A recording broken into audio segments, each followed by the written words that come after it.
My name is Rachel Alethea, and I am 32 years old. 2 days ago, my father called my boss to report me for felony embezzlement. He left a 3-minute voicemail detailing a fabricated criminal record demanding my immediate termination to protect the company and the family image. He thought he was destroying my career because I refused to leverage my retirement savings to fund my sister Valerie's failing startup. What my father did not know was that the man he called was not just my boss. He was my silent partner in a $40 million tech firm, and he did not fire me. He handed me the exact leverage I needed to dismantle their lies. Before we get into this, please take a moment to like and subscribe to Sophia Told Stories, but only if this story truly resonates with you. And drop your age and local time in the comments. I want to know who is listening right now. Now let me take you back to yesterday morning.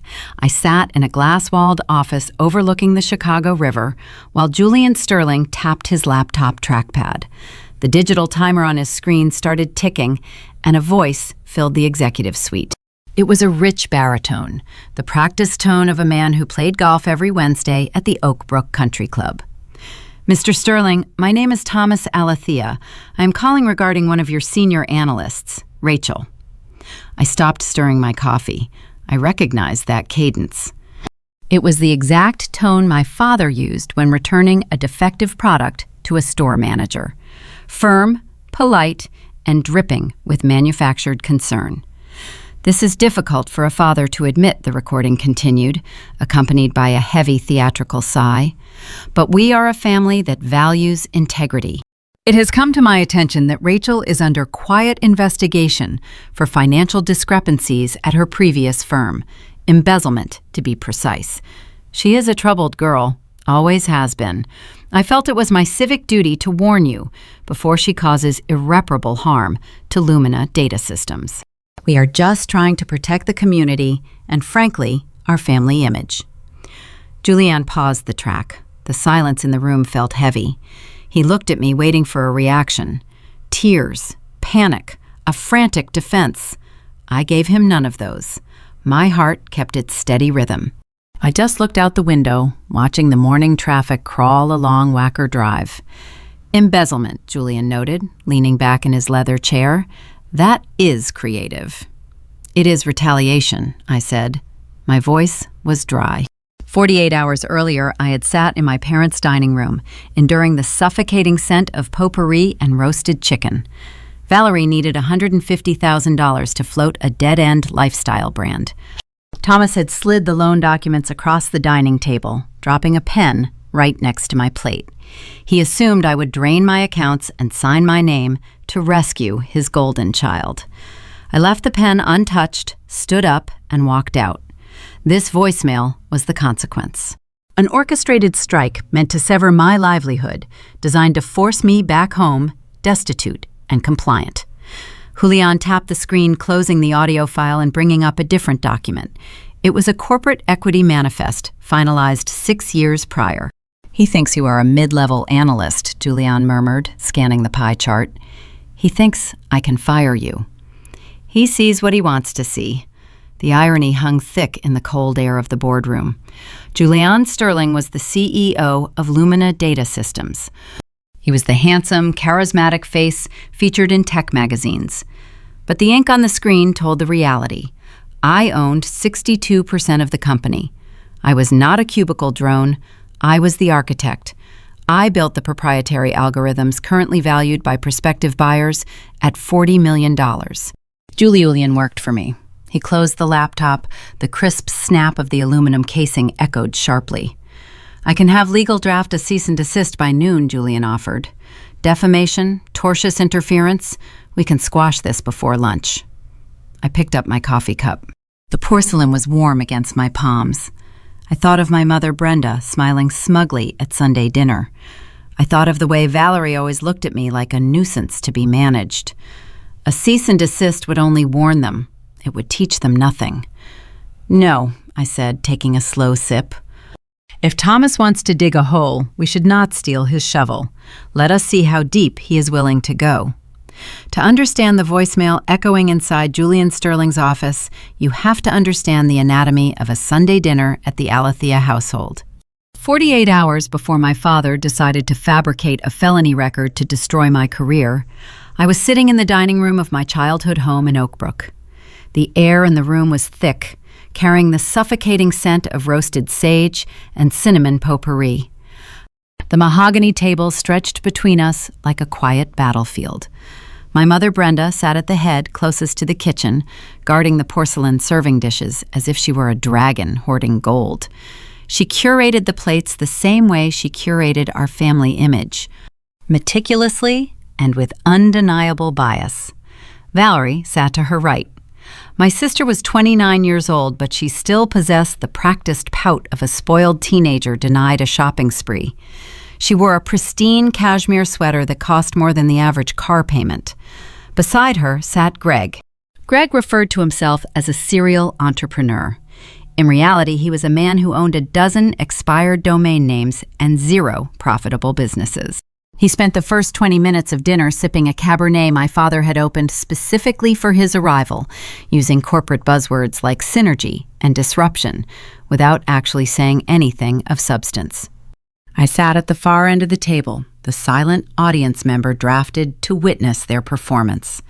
My parents treated me like a fixture in the house, a reliable, uninteresting piece of furniture. They assumed I was still a mid-level data analyst, a cubicle drone, typing numbers into spreadsheets for a modest salary. They did not know about Lumina data systems. They did not know about the algorithms. I never told them, because I knew exactly what they would do if they realized I had money. Brenda stood to carve the roast chicken. She wielded the carving knife with a warm, practiced smile. She sliced a tender, glistening thigh and placed it onto Greg's plate, praising his latest business venture. She offered Valerie the pristine white breast meat, ladling a generous spoonful of herb gravy over the top, while asking about her upcoming vacation. Then she turned to me. The carving knife hovered over the serving platter. Her eyes scanned the remaining cuts. She bypassed the good meat and found the end piece, the dry, charred sliver that had rested too close to the heating element in the oven. She slid it onto my plate. No gravy. She leaned in close as she handed me the water pitcher. The scent of her mint gum masked the venom in her tone. "Selfish girls usually find themselves with nothing," she whispered. Her smile never wavered for the rest of the table. She returned to her seat, acting the part of the gracious matriarch. The burnt chicken sat on my plate, a silent reminder of my place in the hierarchy. Greg cleared his throat, adjusting the collar of his expensive, unearned shirt. He launched into his pitch. His lifestyle brand, Aura Haven, was expanding, he claimed. They needed a new warehouse space for their curated wellness boxes. The demand was overwhelming, but their cash flow was temporarily tied up. They just needed a bridge loan, a minor injection of capital to scale their operations and secure inventory. $150,000. Thomas nodded along, acting as though Greg was presenting the cure for a rare disease. My father wiped his mouth with a linen napkin and reached into his leather briefcase resting beside his chair. He pulled out a thick stack of stapled papers. They were commercial loan agreements. He slid them past the butter dish, past the green beans, directly stopping next to my plate. He placed a silver luxury pen on top of the signature page. I looked down at the documents. The line for the primary borrower bore Valerie's name. The line beneath it was for the guarantor. "You have a stable job, Rachel," my father said. He folded his hands over his stomach, projecting the authority of a judge issuing a verdict. "You have been at your firm for a while now. We figure you have a decent retirement account built up, maybe a solid savings. Valerie needs this to cross the finish line. We cannot co-sign right now because our assets are currently tied up in the new property renovations. It is what families do. We support each other." I stared at the silver pen. 6 years ago, I got accepted into a premier data science master's program. I asked my parents to co-sign a modest student loan to cover the tuition gap. Thomas sat at this exact table and told me they did not have the liquidity to support a risky degree. 2 months later, They paid $80,000 for Valerie to have a destination wedding in Tulum. That was the day I stopped asking them for anything. That was the day I built my first algorithm on a refurbished laptop in a freezing studio apartment. They mistook my independence for isolation. They thought my silence over the years was submission. They created a narrative where Valerie was the star and I was the supporting cast member whose only purpose was to absorb the financial hits they could not afford. I did not touch the pen. I looked up at Greg. "What is your customer acquisition cost?" I asked. Greg blinked. The confident entrepreneur facade cracked. "Excuse me, your customer acquisition cost," I repeated, keeping my voice entirely level. "What is your churn rate? Your monthly burn rate? Give me your projected timeline to profitability. You are asking for $150,000 of unsecured debt. Show me the math." Greg stumbled over his words, throwing out vague marketing terms about brand awareness and market penetration. He had no numbers. He had no answers, because the business was a black hole. It was a vanity project, designed to make Valerie feel important on social media. Valerie chimed in, her voice shrill, defending her husband. "You are being so negative, Rachel. You do not understand vision because you just work a desk job. You do not know what it takes to build something from scratch." I let her finish her tantrum. Then I looked at my father. "The math does not work," I told him. "I am not signing away my financial security to finance a sinking ship." The temperature in the room plummeted. The illusion of a happy family dinner shattered. The masks fell. Thomas slammed his hand on the table, making the wine glasses rattle. The liquid splashed against the crystal rims. "You ungrateful brat!" Thomas snapped, his face turning a dark shade of crimson. "We gave you everything. We put a roof over your head. Your sister needs you, and you are going to sit there and act like a selfish, arrogant accountant. You will sign that paper." He did not ask. He dictated. He expected me to shrink. He expected the girl he had belittled for 3 decades to fold under the weight of his disappointment. I stood up from the table. My chair scraped loudly against the hardwood floor, echoing in the sudden silence. I left the dry, burnt chicken untouched. I left the silver pen resting on the fraudulent dreams they expected me to fund. I walked toward the front door without saying another word. Thomas followed me into the hallway, his breathing heavy with anger. He grabbed the door frame blocking my exit. "If you walk out that door, you will regret it," he warned. His voice dropped, losing the polite country club cadence. It became something colder, something threatening. "I will make sure you learn your place, Rachel. You have no one else." I stepped past him, stepping out into the cool evening air. I drove back to the city under the glow of the streetlights, knowing retaliation was coming. I knew he would try to hurt me. I just did not expect him to be arrogant enough to call the CEO of my firm. He thought destroying my reputation would force me crawling back to that dining room table, begging for a place to stay. He thought losing a job would leave me destitute. Instead, he handed me the exact weapon I needed to dismantle his entire life. Julian Sterling pressed a button on his desk phone, instructing his executive assistant to locate a standard corrugated cardboard banker box. 10 minutes later, it sat empty on the glass conference table. It was the universal symbol of corporate exile. We needed to make the performance convincing. I walked into the break room and grabbed a generic ceramic coffee mug. I pulled a few framed landscape prints off a spare cubicle desk. I added a stapler and a handful of dead files. I placed everything into the cardboard box. Julian stood in the doorway of the boardroom watching me construct the illusion of my own defeat. "He expects you to be broken," Julian said.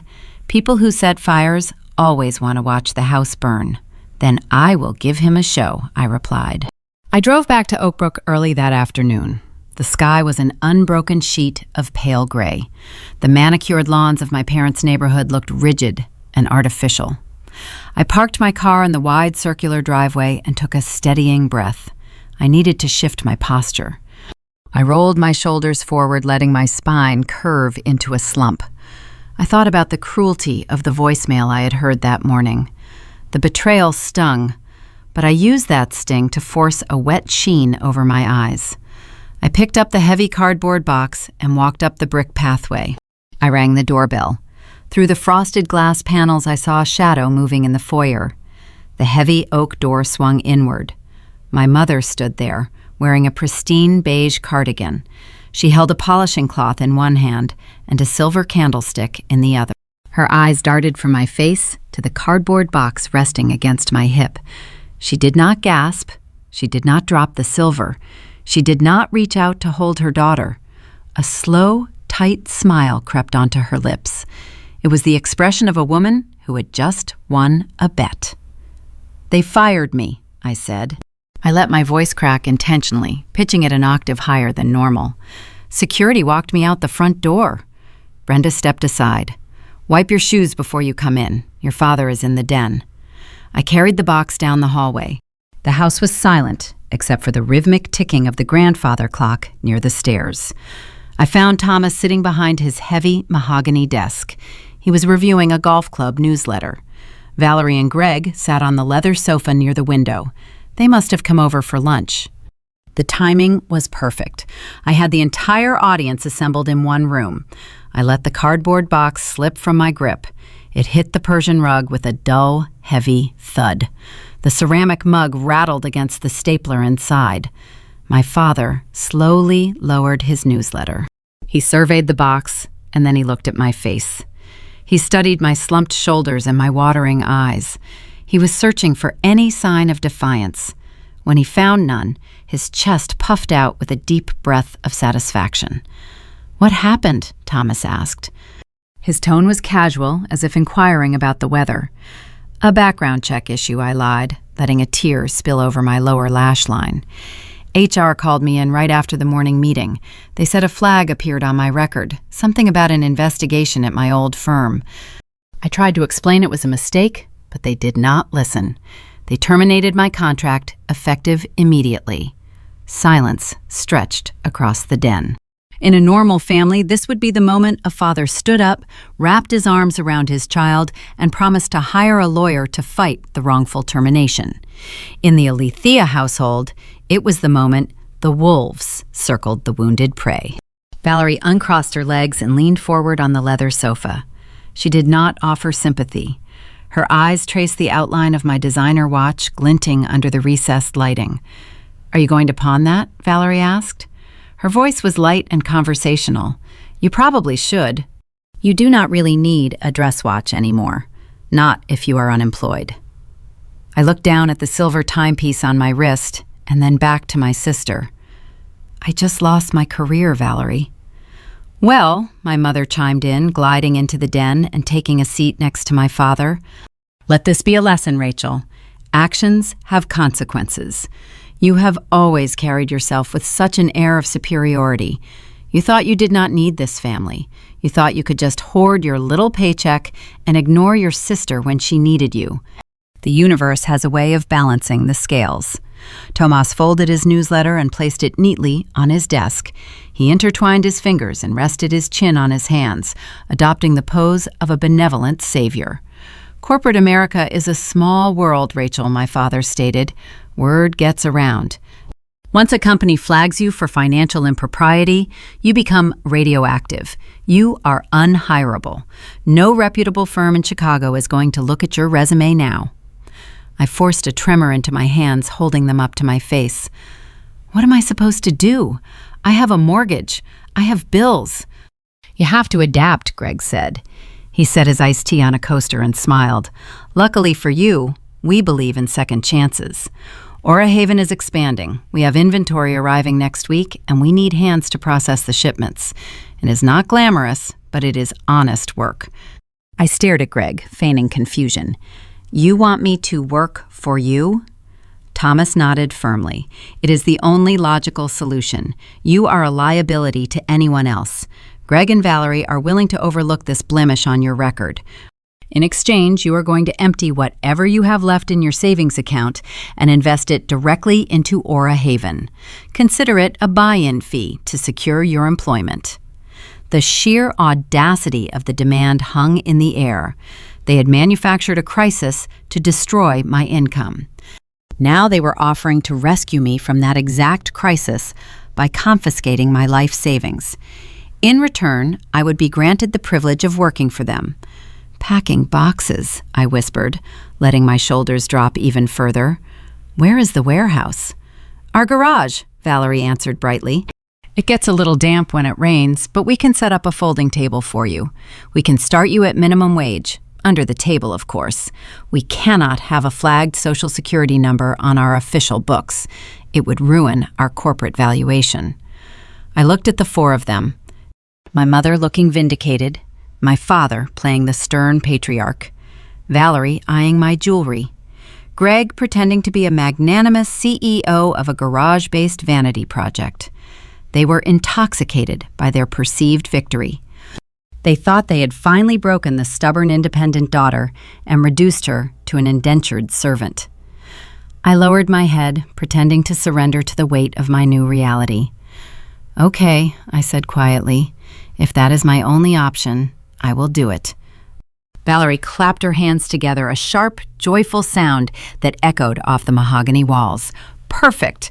This is actually going to be so great for you, Rachel. It builds character." Greg reached into his leather messenger bag resting on the floor. He pulled out a thick manila envelope and withdrew a stack of printed documents. "We run a tight ship," Greg noted, sliding the papers across the heavy wooden desk toward me. "Even though we are paying you under the table, we still need to run an internal vetting process for our investors. We need you to fill out this employee background form, standard procedure. Emergency contacts, previous addresses, Social Security number, bank routing details for direct deposit when we eventually transition you to the official payroll." I looked at the stapled pages. The title at the top read, Aura Haven Internal Onboarding, but I recognized the layout. I recognized the specific sequence of the requested data fields. It was not an employment form. It was the exact information matrix required to execute an online commercial loan application.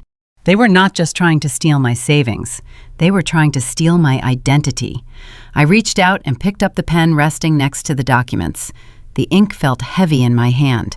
The trap was set, but the bait had just changed. I sat in the dim light of my parents' den, holding the stapled stack of papers Greg had just handed me. The title, Aura Haven Internal Onboarding, looked professional enough at a glance. It had a clean font and a minimal logo in the corner. But as my eyes scanned down the page, the illusion crumbled. Any legitimate human resources department requires specific documentation: a W-4 form for tax withholdings, an I-9 to verify employment eligibility, maybe a standard direct deposit authorization slip. This packet contained none of those. Instead, the document demanded my Social Security number, my full legal name, my current address, my previous 3 addresses, my date of birth, and my mother's maiden name. Below that was a section requesting my primary bank account number, the routing number, and the name of the financial institution. The final page was a broad authorization clause, granting Aura Haven the right to verify my financial standing with third-party credit bureaus. It was a masterpiece of amateur fraud. Valerie and Greg were not trying to hire me to pack wellness boxes in their damp garage. They were constructing a comprehensive data profile. They were gathering the exact matrix of personal identifying information required to execute an online commercial loan application. They intended to use my credentials to fraudulently co-sign that $150,000 bridge loan, naming me as the financial guarantor without my knowledge or consent. The realization hit me not with shock, but with a cold, clinical clarity. 6 years ago, I had watched my sister manipulate my parents into draining my college fund for her destination wedding. She had stood on a beach in Tulum draped in imported silk, while I worked night shifts analyzing data sets to pay rent. Valerie had always believed that what was mine was inherently hers. Her entitlement had matured from simple selfishness into a federal crime: identity theft, wire fraud. I kept my head bowed, letting the silence stretch in the den. I needed them to believe I was overwhelmed by their sudden generosity. "This is a lot of information," I said softly, running my thumb over the edge of the paper. "Do you really need all of this just for packing boxes?" Greg shifted on the leather sofa, crossing one ankle over his knee. He projected the relaxed confidence of a man who thought he was the smartest person in the room. "We run a modern operation, Rachel," Greg explained, his tone patronizing. "Aura Haven is scaling fast. We use automated payroll systems and comprehensive employee tracking software. We cannot cut corners on compliance just because you are family. We need a complete profile to integrate you into our digital infrastructure." "It is for your own good," Valerie added, adjusting the sleeve of her expensive cashmere sweater. "Having a formal employment record with us will help rebuild your resume after this whole embezzlement scandal blows over. You need to start thinking about your long-term trajectory." The sheer arrogance was breathtaking. They were planning to steal my financial identity while lecturing me on my career trajectory. Brenda walked over from her chair and stood beside me. She rested a hand on my shoulder. The gesture was meant to look comforting, but her grip was tight, her fingers digging slightly into my collarbone. "Fill it out carefully," my mother instructed, her voice dropping to a low, serious register. "Make sure the bank details are accurate so Greg can set up your direct deposit. And be grateful, Rachel. You need to understand how lucky you are. Nobody else in Chicago would hire a woman with a criminal flag on her record. We are protecting you." I looked up at her, meeting her gaze. There was no maternal warmth in her eyes. There was only the sharp, calculating gleam of a woman securing an asset. Thomas watched from his heavy mahogany desk, his arms crossed, waiting for my compliance. They truly believed I was trapped. They thought my sudden termination had stripped away my independence, leaving me desperate enough to sign away my life. "I appreciate it," I whispered, forcing my voice to tremble slightly. "I really do. I just feel so scattered right now. My head is spinning." I folded the document carefully and slid it into my purse, snapping the brass clasp shut. "I will take this home and fill it out tonight," I promised, looking at Greg. "I want to make sure I get all the account numbers right. I will bring it back tomorrow." Greg's smile faltered for a fraction of a second. He wanted the data immediately. He wanted to log online and secure the funding before the bank closed, but pushing too hard would break the illusion of his magnanimous job offer. "Tomorrow morning," Greg agreed, tapping his fingers against his thigh. "Do not drag your feet on this, Rachel. We have inventory arriving soon, and we need you onboarded." "I will be here," I assured him, standing up from the chair. I walked out of the den, leaving the empty cardboard box resting on the Persian rug. The symbol of my fake corporate exile remained in their house, a trophy for their manufactured victory. I stepped out into the cool afternoon air, the heavy oak door clicking shut behind me. I walked down the brick pathway toward my car, keeping my posture slumped, my steps slow and defeated. I did not drop the act until I was behind the steering wheel with the engine running and the doors locked. Then I exhaled. The tension drained from my shoulders. I reached into my purse and pulled out the fraudulent onboarding packet, dropping it onto the passenger seat. It was no longer just a piece of paper. It was physical evidence of conspiracy to commit wire fraud. I pulled out my phone and dialed Julian. He answered on the first ring. "Did they take the bait?" Julian asked, his voice crisp over the car speakers. "They swallowed the hook," I replied, navigating out of the circular driveway. "Thomas and Brenda think I am broken. Greg and Valerie think I am stupid. They handed me a fake employment form designed to harvest my social security number and banking details." Julian let out a low whistle. "They are going for the loan. They want to force you as the guarantor." "Exactly. I need you to contact the Lumina legal team right now. Tell them to draft a dummy account routing sequence. I want an account number that looks entirely legitimate but routes directly to a secure holding ledger controlled by our security department. I am going to fill out their little form tonight and hand it back to them tomorrow." "You are giving them the keys," Julian noted. "I am giving them a tracker," I corrected, turning onto the highway heading back toward the city skyline. The moment Greg types that routing number into a commercial loan application, I want our cyber team logging his IP address, his MAC address, and every digital footprint he leaves on that portal. I want an undeniable chain of evidence. Consider it done, Julian said, the sound of his keyboard clacking in the background. I will have the dummy sequence generated before you reach your apartment. Rachel. Yes? This is escalating past family drama. This is federal territory. I know, I said, watching the gray clouds gather over the skyscrapers ahead. Thomas called my office to destroy my reputation. Greg is trying to steal my identity.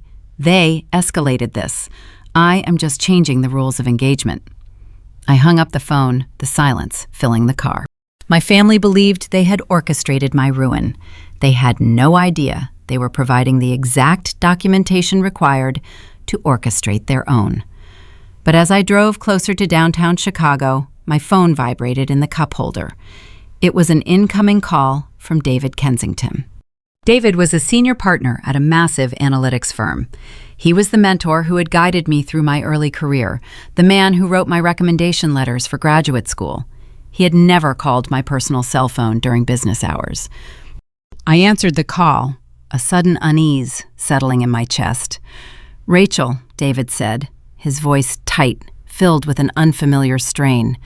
"We need to talk. Your father just called me." I pulled my car over to the shoulder of the highway, letting the hazard lights blink in a steady, rhythmic sequence. David Kensington was not a man who panicked. He managed billions in venture capital and spoke in measured, deliberate sentences. Hearing his voice tight with strain sent a sharp chill down my spine. "What did he say to you, David?" I asked, keeping my tone neutral. "He introduced himself as your father," David replied, the confusion evident across the cellular connection. "He asked if you had been displaying erratic behavior at work lately." He sounded heartbroken, Rachel. "He hinted that you were suffering a severe mental breakdown and suggested that you might pose a liability to any active projects. He asked if I could discreetly freeze your current contracts until you sought psychiatric help." My hands tightened on the steering wheel. The leather creaked under my grip. Thomas was not just trying to get me fired from Lumina. He was executing a scorched earth campaign. He knew my professional network was my safety net. By planting seeds of instability, he was trying to isolate me from every mentor, every ally, and every alternative revenue stream I possessed. He was building a narrative where he was the concerned parent and I was the unstable daughter who needed to be sent home for her own good. "David, listen to me very carefully," I instructed, softening my voice to project steady authority. "I am not having a breakdown. My father and I are currently engaged in a highly sensitive legal dispute regarding my sister. He is attempting to force my compliance by sabotaging my career." A long exhale sounded over the speaker. "I knew this story felt wrong. You are the most rational person I know. How do you want to handle this?" "Do nothing," I said. "If he calls back, act sympathetic, but commit to nothing. I am neutralizing the threat from my end. I will explain everything in a few days." "Understood," David agreed. "Watch your back, Rachel." I merged back onto the highway, the skyline of Chicago growing larger through the windshield. The rules of this war had shifted. My family was trying to dismantle my present, so I drove straight to the foundation of my future. Lumina Data Systems occupied the top 12 floors of a modern glass high-rise, but the true heart of the company lived underground. I bypassed the marble public lobby and drove down into the subterranean executive garage. I swiped my biometric badge at the private elevator, riding it down to the sub-level security tier. The doors parted to reveal a pristine white corridor. No windows, no natural light, just quiet efficiency. I walked into the cybersecurity command center, where Marcus, the head of digital infrastructure, was already waiting. He sat behind a curved array of monitors, his fingers hovering over a mechanical keyboard. Sarah, our lead corporate counsel, stood beside him, holding a manila folder. "Julian briefed us," Sarah said, dispensing with the pleasantries. "You want to bait a wire fraud trap." I pulled the fraudulent Aura Haven onboarding packet from my purse and tossed it onto the metal desk. They want my social security number and my banking details to secure a commercial bridge loan. I need a routing sequence that looks valid to a lending institution, but functions as a digital tripwire. Marcus turned to his monitors. Code cascaded down the black screens in rapid green text. I am generating a synthetic routing number now. It belongs to a holding account controlled exclusively by Lumina. If anyone inputs this sequence into a financial portal, our servers will immediately ping the origin request. We will log the IP address, the MAC address, the device type, and the exact geolocation of the user. It will create an undeniable, unalterable chain of digital evidence. He hit the enter key, and a 9-digit number flashed on the center screen. I copied the digits onto the forged onboarding form using a cheap blue pen. The contrast was striking. I was sitting inside a multi-million-dollar cyber fortress, filling out an amateur scam printed on standard copy paper. I wrote down my real social security number. I added my current address. I signed the bottom line. "The bait is set," I said, handing the paper to Sarah. "I will drop a photocopy off at their house tomorrow morning. Marcus, alert me the second the tracker registers a ping." "Will do," Marcus nodded. I left the command center, needing a moment of silence. I walked down the hall and swiped my badge at the heavy reinforced doors of the primary server containment zone. The locks disengaged with a heavy mechanical clack. I stepped into the cold aisle. The temperature dropped immediately, designed to keep the hardware from overheating. Monolithic black server racks stretched down the length of the room, reaching from the concrete floor to the ceiling grid. Thousands of blue and green status lights blinked in a chaotic, synchronized rhythm. The physical hum of the cooling fans vibrated through the soles of my shoes.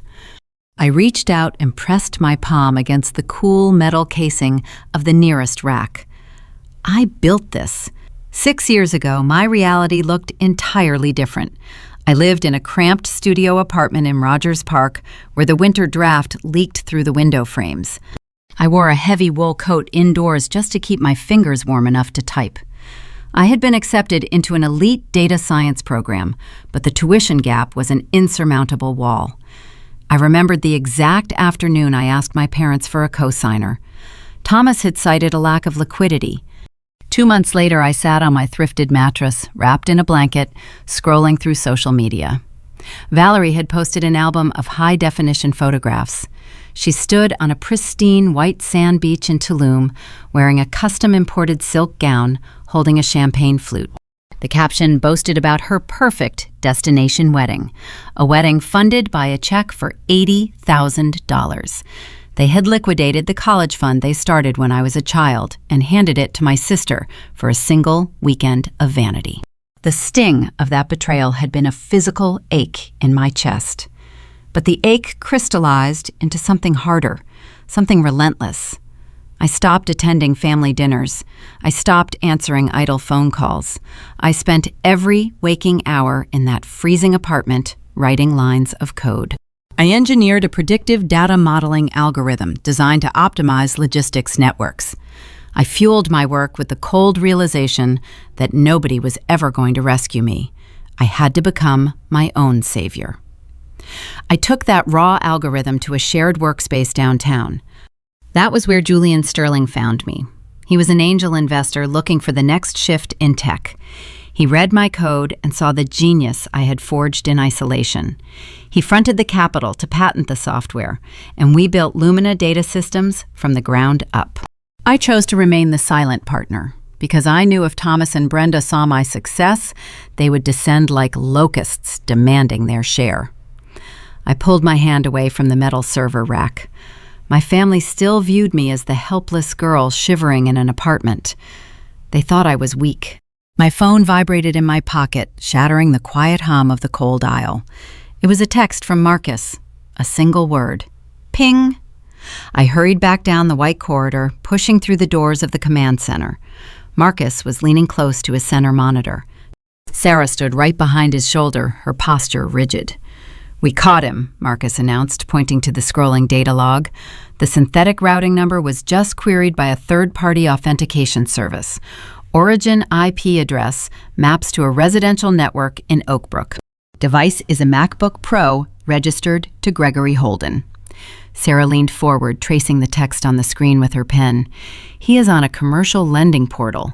He is actively filling out the application for a $150,000 unsecured line of credit. I watched the screen as Greg's digital footprint illuminated the room. He was not hesitating.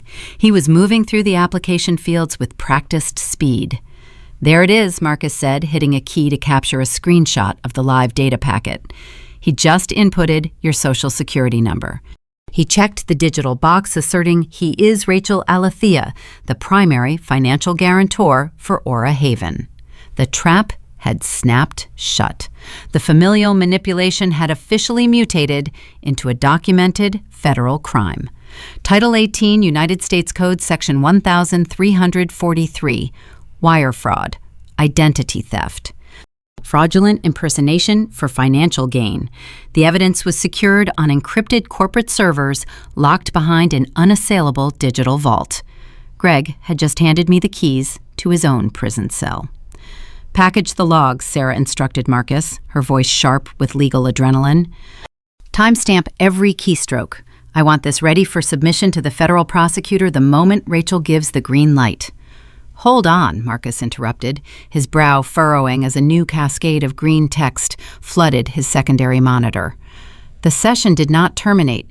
I stepped closer to the desk, watching the numbers cycle. "What is he doing?" "He opened a new browser tab," Marcus reported, his fingers flying across his keyboard to trace the new connection. "He is navigating to a different lending institution. Same IP address, same credentials." Greg was not stopping at $150,000. Intoxicated by the ease of his initial theft, he was applying for a second loan. He was getting greedy, trying to extract every ounce of credit my stolen identity could provide. Before I could process the sheer scale of his audacity, my cell phone rang. The caller ID displayed the name of a senior executive at a rival tech firm. Another colleague, another prominent figure in my professional sphere. David Kensington was not the only target. My father was working his way down my entire contact list. The defamation campaign was spreading faster than I anticipated. The two-front war had fully ignited. Thomas was trying to burn down my reputation, while Greg was busy looting the ashes. David Kensington was only the first domino to fall. I kept my phone on the passenger seat as I navigated the heavy afternoon traffic along Interstate 90. Before I reached the downtown exit, the screen illuminated again. Then a third time. The caller ID flashed names from every era of my professional life. A senior project manager from my first tech startup, a lead developer I collaborated with 3 years ago, the director of a data ethics board I advised. Thomas was not just making a few angry phone calls. He had accessed my public LinkedIn connections, my alumni network, and my industry directories. He was executing a systematic purge of my professional safety net. I pulled into the Lumina underground garage and turned off the engine. The concrete walls muffled the sounds of the city above, leaving only the hum of the ventilation fans. I sat in the quiet cabin of my car and checked my voicemail. The strategy my father employed was brilliant in its cruelty. If he had called these executives and accused me of financial theft, they would have demanded documentation. They might have involved legal counsel or conducted their own independent audits. Financial crimes require evidence. Mental instability requires none. By playing the role of the heartbroken, desperate father, Thomas bypassed their logical defenses and appealed straight to their humanity. He painted a picture of a brilliant mind cracking under the pressure of the tech industry. He told them I was paranoid. He claimed I was making erratic choices and severing ties with my loving family. His goal was isolation. If my mentors believed I was suffering a severe psychological break, they would step back. They would pause my contracts. They would rescind job offers and advisory board invitations.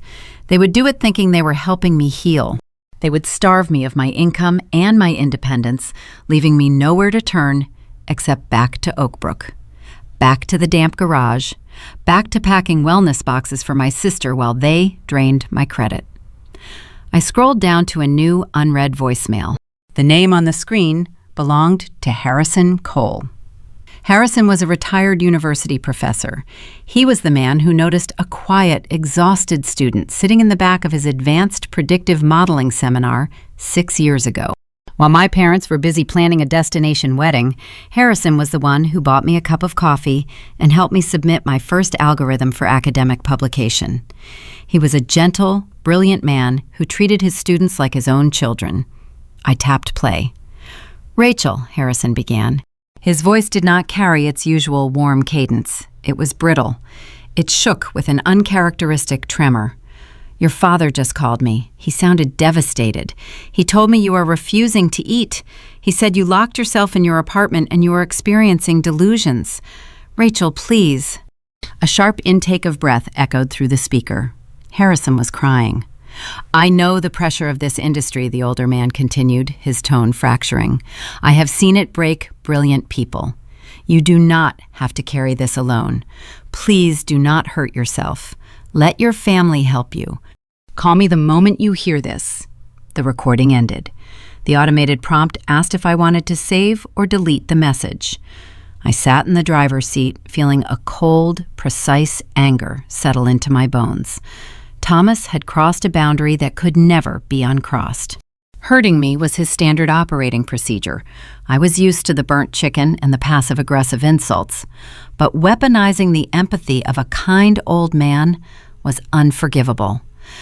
Harrison was sitting in his living room, terrified that a former student was going to end her own life, all because my father needed to exert control over my bank accounts. The emotional toll of their lives was no longer contained to our family dining room.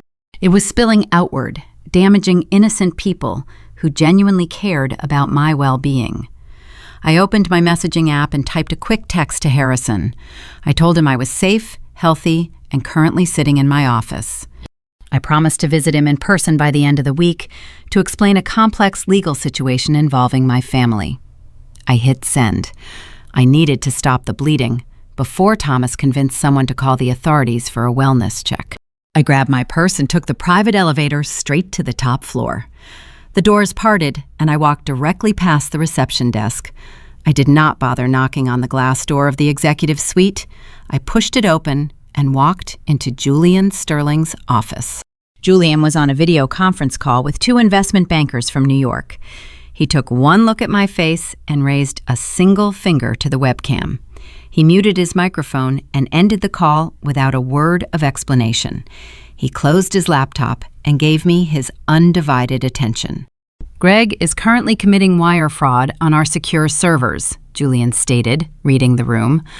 "I assume the situation has escalated beyond a digital trap."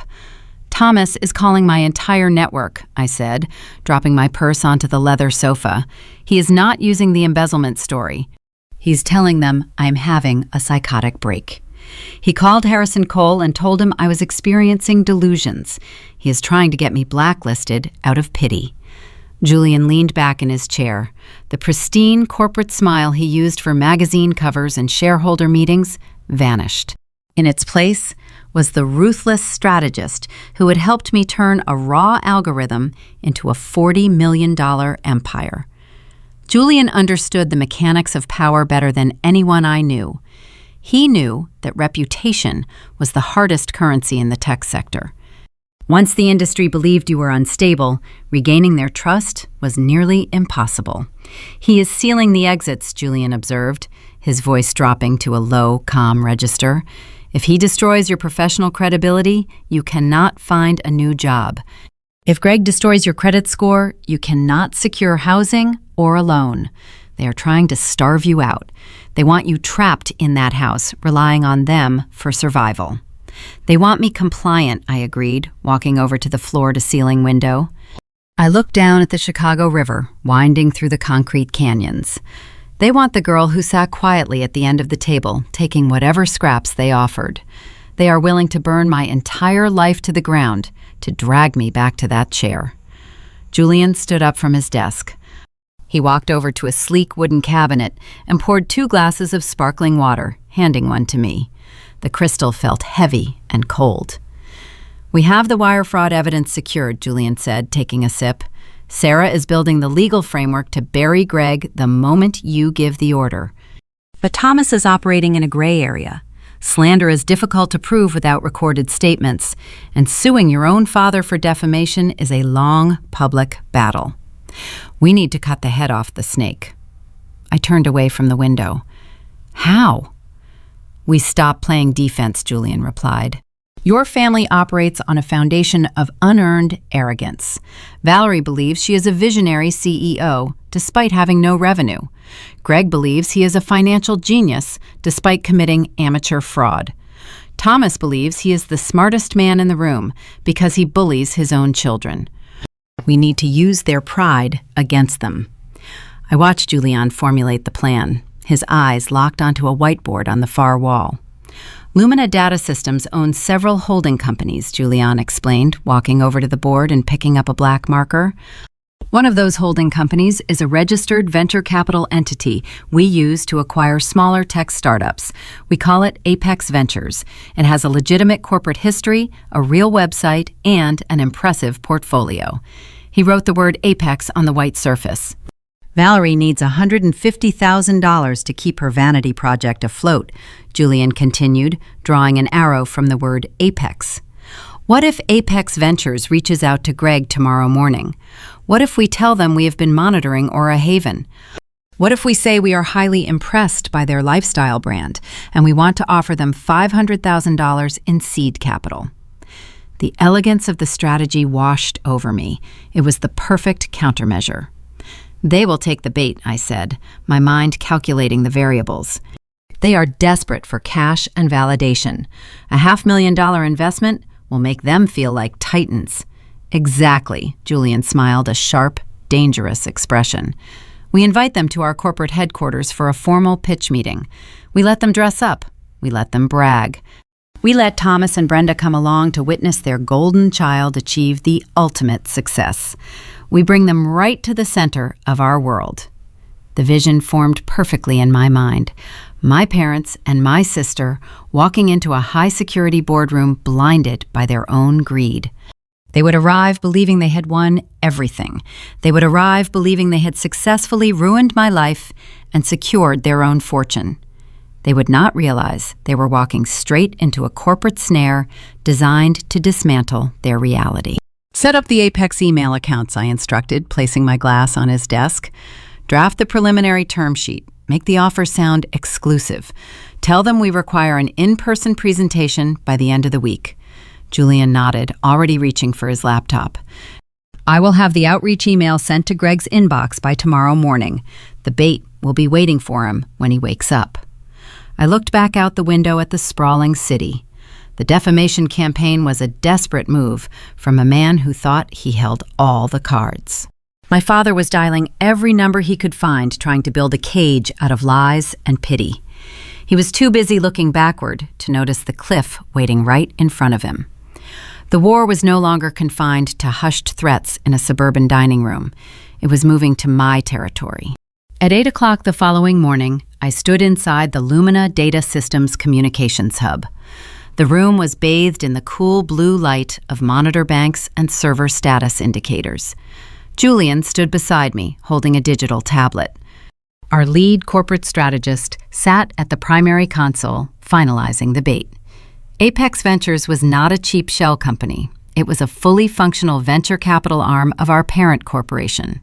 We used it to acquire emerging technology patents and seed promising tech startups. It possessed a pristine corporate registry, a sleek, minimalist website, and a documented history of funding successful ventures. To the outside observer, it was a titan of Chicago finance. The outreach email is ready, the strategist announced. I read the text displayed on the main screen. The language was meticulously crafted to stroke a fragile ego. We did not sound eager, we sounded intrigued. The message stated that Apex analysts had identified Aura Haven as a high-potential emerging brand in the wellness sector. We praised their theoretical market positioning and their innovative branding strategies. Then we dropped the anchor. The email formally invited the founders to our downtown headquarters to discuss a preliminary seed investment of $500,000. Send it, Julian instructed. The strategist hit the execution key. The digital packet flew across the city, landing directly in the inbox of Gregory Holden. We moved down the hall to the Cybersecurity Command Center, where Marcus was already tracking the delivery. In the technology industry, timing is everything. A legitimate executive might take hours to review an unsolicited investment offer.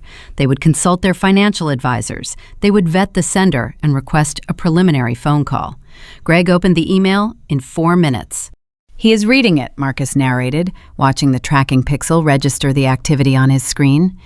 He just forwarded the message to Valerie. Now he is opening the Apex Ventures website. He is clicking the Portfolio tab. He is verifying our corporate address. I pictured the chaos unfolding in my parents' suburban house.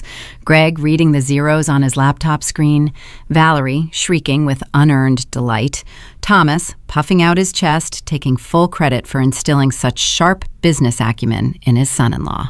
They would view this $500,000 offer as divine validation.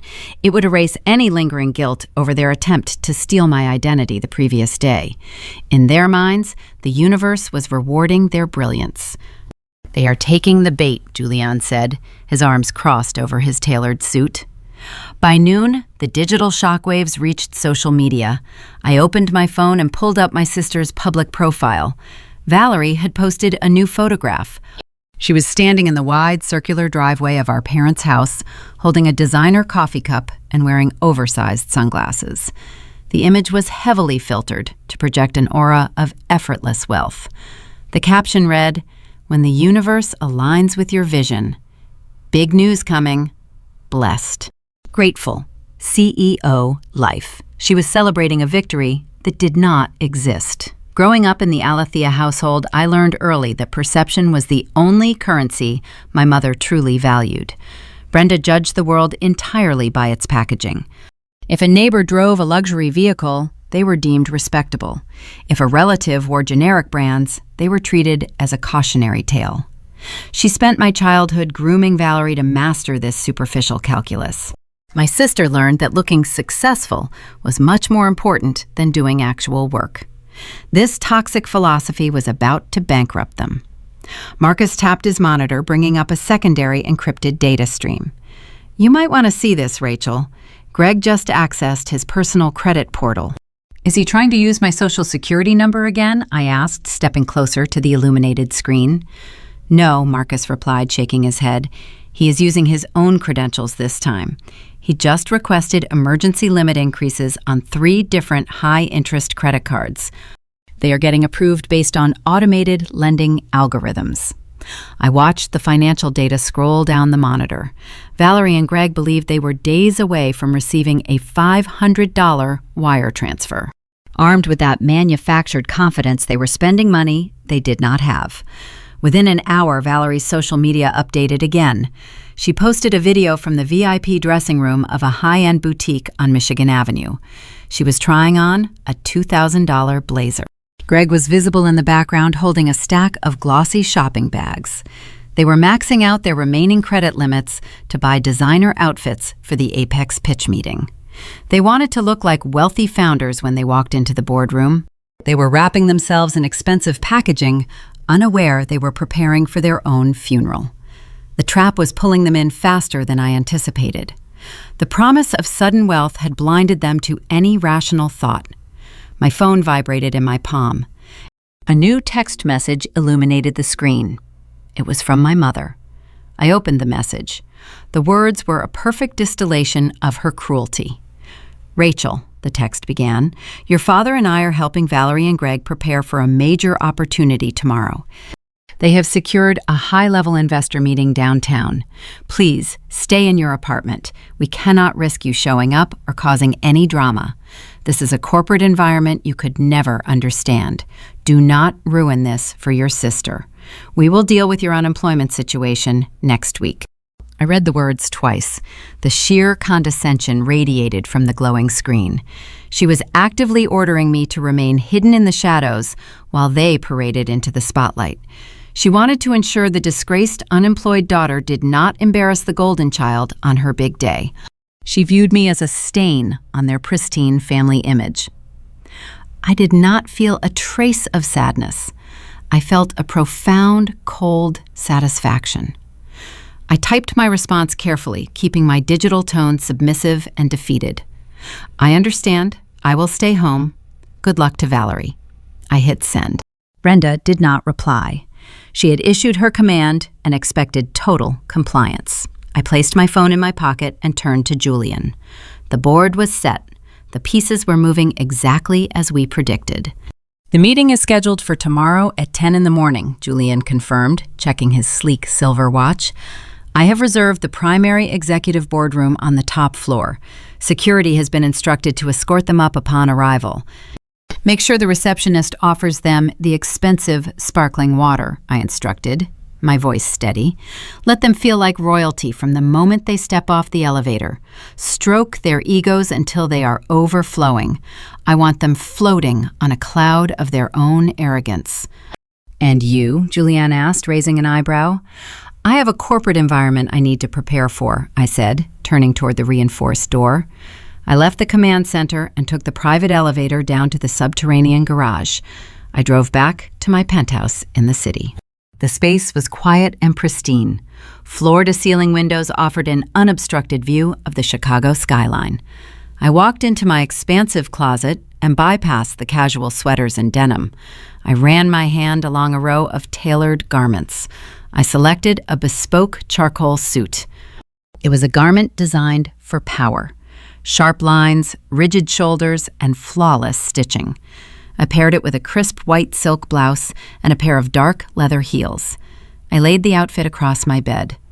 Tomorrow, I would not be the quiet girl at the end of the dining table. I would not be the frightened, unemployed sister clutching a cardboard box in a suburban den. I would be the architect of their ruin. The defamation campaign had been Thomas trying to dictate the terms of my life. He tried to rewrite my narrative to make me the villain and the victim simultaneously. Tomorrow, I would show him who actually controlled the story. I walked over to the kitchen island and poured a glass of cold water. My phone sat silent on the marble countertop. My family was busy celebrating their imaginary fortune. They were probably toasting to their success over expensive dinners they could not afford. I looked out at the city lights. The stage was built. The audience was dressed. The only thing left was to raise the curtain. 10 o'clock in the morning. I stood in the dim observation room adjacent to the primary executive boardroom. A two-way mirror separated me from the mahogany table. The glass was soundproof, but the integrated audio system piped every whisper directly into my wireless earpiece. I held a cup of black coffee and watched the security monitors feed from the ground floor lobby. The revolving glass doors spun. My family stepped into the corporate atrium. They looked like actors playing the role of billionaires in a low-budget stage production. Valerie wore the $2,000 blazer she bought on credit the day before. The tags were probably still tucked inside the silk collar. Greg wore a stiff navy suit that did not fit his shoulders properly, the fabric bunching near his neck. My mother carried a counterfeit designer handbag she swore was vintage. Thomas walked 2 paces ahead of them, projecting the unearned confidence of a man who believed the world owed him a favor. They approached the security desk. Sarah, our lead receptionist, greeted them with a polite, professional smile. She asked for their government-issued identification to print their visitor badges. My father sighed. He performed a dramatic show of checking his luxury watch, as if Sarah was wasting his highly valuable time. Brenda leaned over the marble counter and tapped her manicured fingernail against the stone. She told Sarah to hurry up because they had a critical investment meeting and could not be kept waiting by the clerical staff. Sarah maintained her composure, printed the badges, and directed them to the private elevators. My parents always treated service workers with veiled contempt. Thomas believed that kindness was a currency you only spent on people who could do something for you. If someone stood behind a counter or wore a name tag, they were invisible to him. He measured a person's worth by their zip code and their bank balance. He taught Valerie to view the world through that same transactional lens. It was the exact reason my sister felt no guilt stealing my identity. In her mind, I was just another resource to be consumed. The security camera inside the elevator cabin showed them ascending to the top floor. Greg was sweating. He wiped his palms on his trousers, leaving faint, damp streaks on the dark wool. Valerie fixed her lipstick in the reflective steel doors, pouting her lips to check the gloss. Thomas patted Greg on the back, offering a nod of patriarchal approval. They were ascending to their kingdom. They had no idea the elevator was a cage taking them to the slaughter. The doors parted. An executive assistant escorted them into the primary boardroom. The room was designed to intimidate. The mahogany table spanned 20 feet. Floor-to-ceiling windows offered a vertigo-inducing view of the Chicago skyline. The chairs were heavy black leather. The air was cool and smelled of expensive cedar polish. Greg unzipped his leather portfolio. He pulled out a stack of glossy presentation folders. He arranged them neatly on the polished wood. I recognized the layout of the financial projections printed on the cover page. They were cheap templates downloaded from a free business blog. Inside those folders were plagiarized marketing strategies and stolen concepts, masking a hollow company. Aura Haven was a ghost ship sailing on stolen credit. The assistant returned with a silver tray carrying 4 crystal glasses and a bottle of imported sparkling water. She poured the water and stepped away. Valerie did not wait. She grabbed the crystal glass and drank the water greedily, her throat working as she swallowed. She set the glass down, leaving a smudge of pink lipstick on the pristine rim. She poured herself a second glass, oblivious to the lack of refinement. She was parched by her own anxiety, trying to hydrate her manufactured confidence. The heavy oak door at the far end of the boardroom swung open. Julian Sterling walked into the room. He did not wear a tie. He wore a tailored slate gray suit over a crisp white shirt unbuttoned at the collar. He carried a single manila folder. He projected an effortless, authentic power that made Greg's stiff posture look comical. Julian took his place at the head of the mahogany table. He placed the folder down and looked at the 4 people sitting across from him. "Good morning," Julian said, his voice resonant and smooth. "Welcome to Apex Ventures. I am Julian Sterling." Thomas froze. His eyes widened as his brain connected the dots. Apex Ventures was a subsidiary holding company. Julian Sterling was the CEO of Lumina Data Systems, the very man my father had called 48 hours ago, the man he had lied to, the man he thought he had manipulated. The shock on my father's face quickly morphed into a slick, triumphant grin. He believed this was a serendipitous stroke of luck.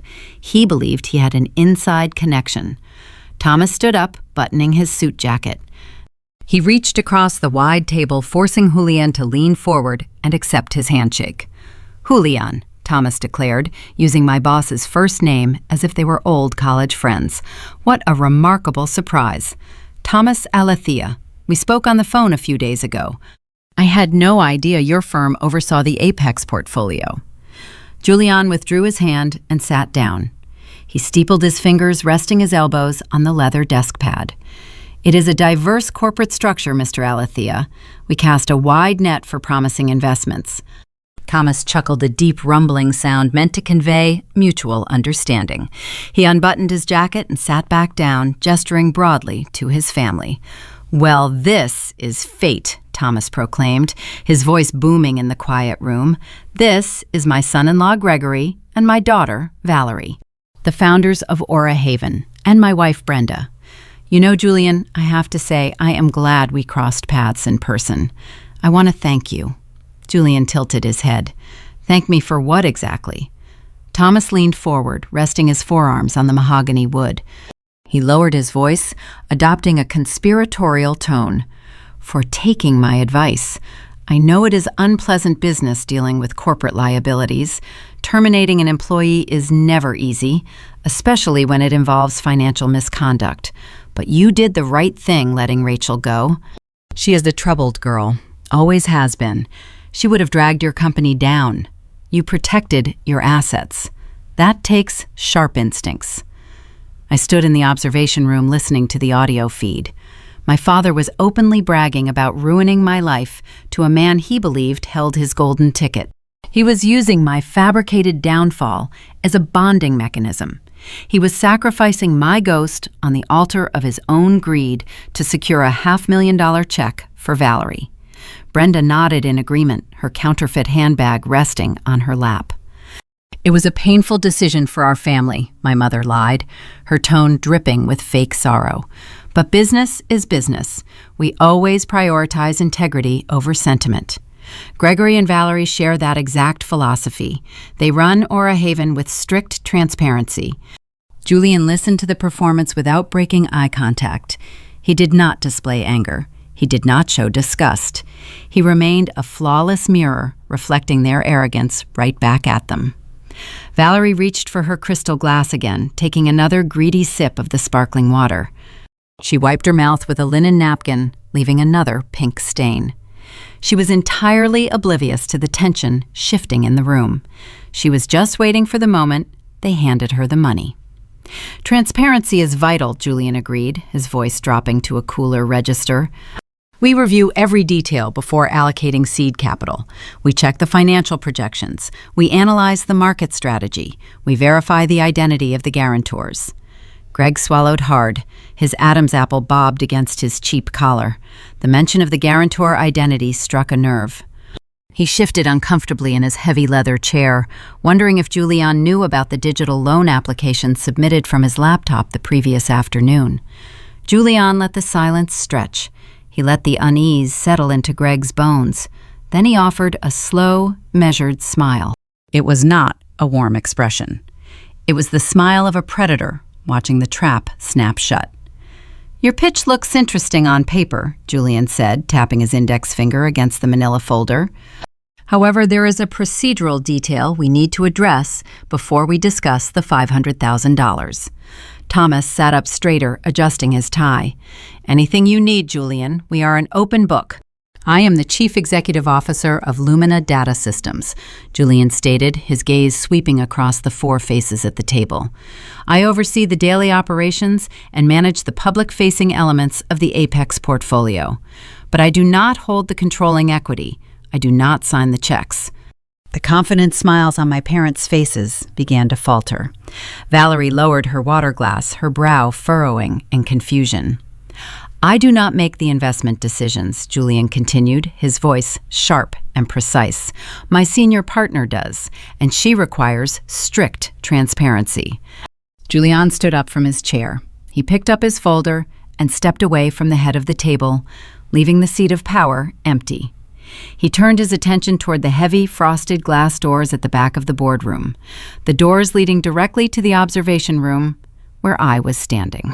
I placed my coffee cup down on the metal counter.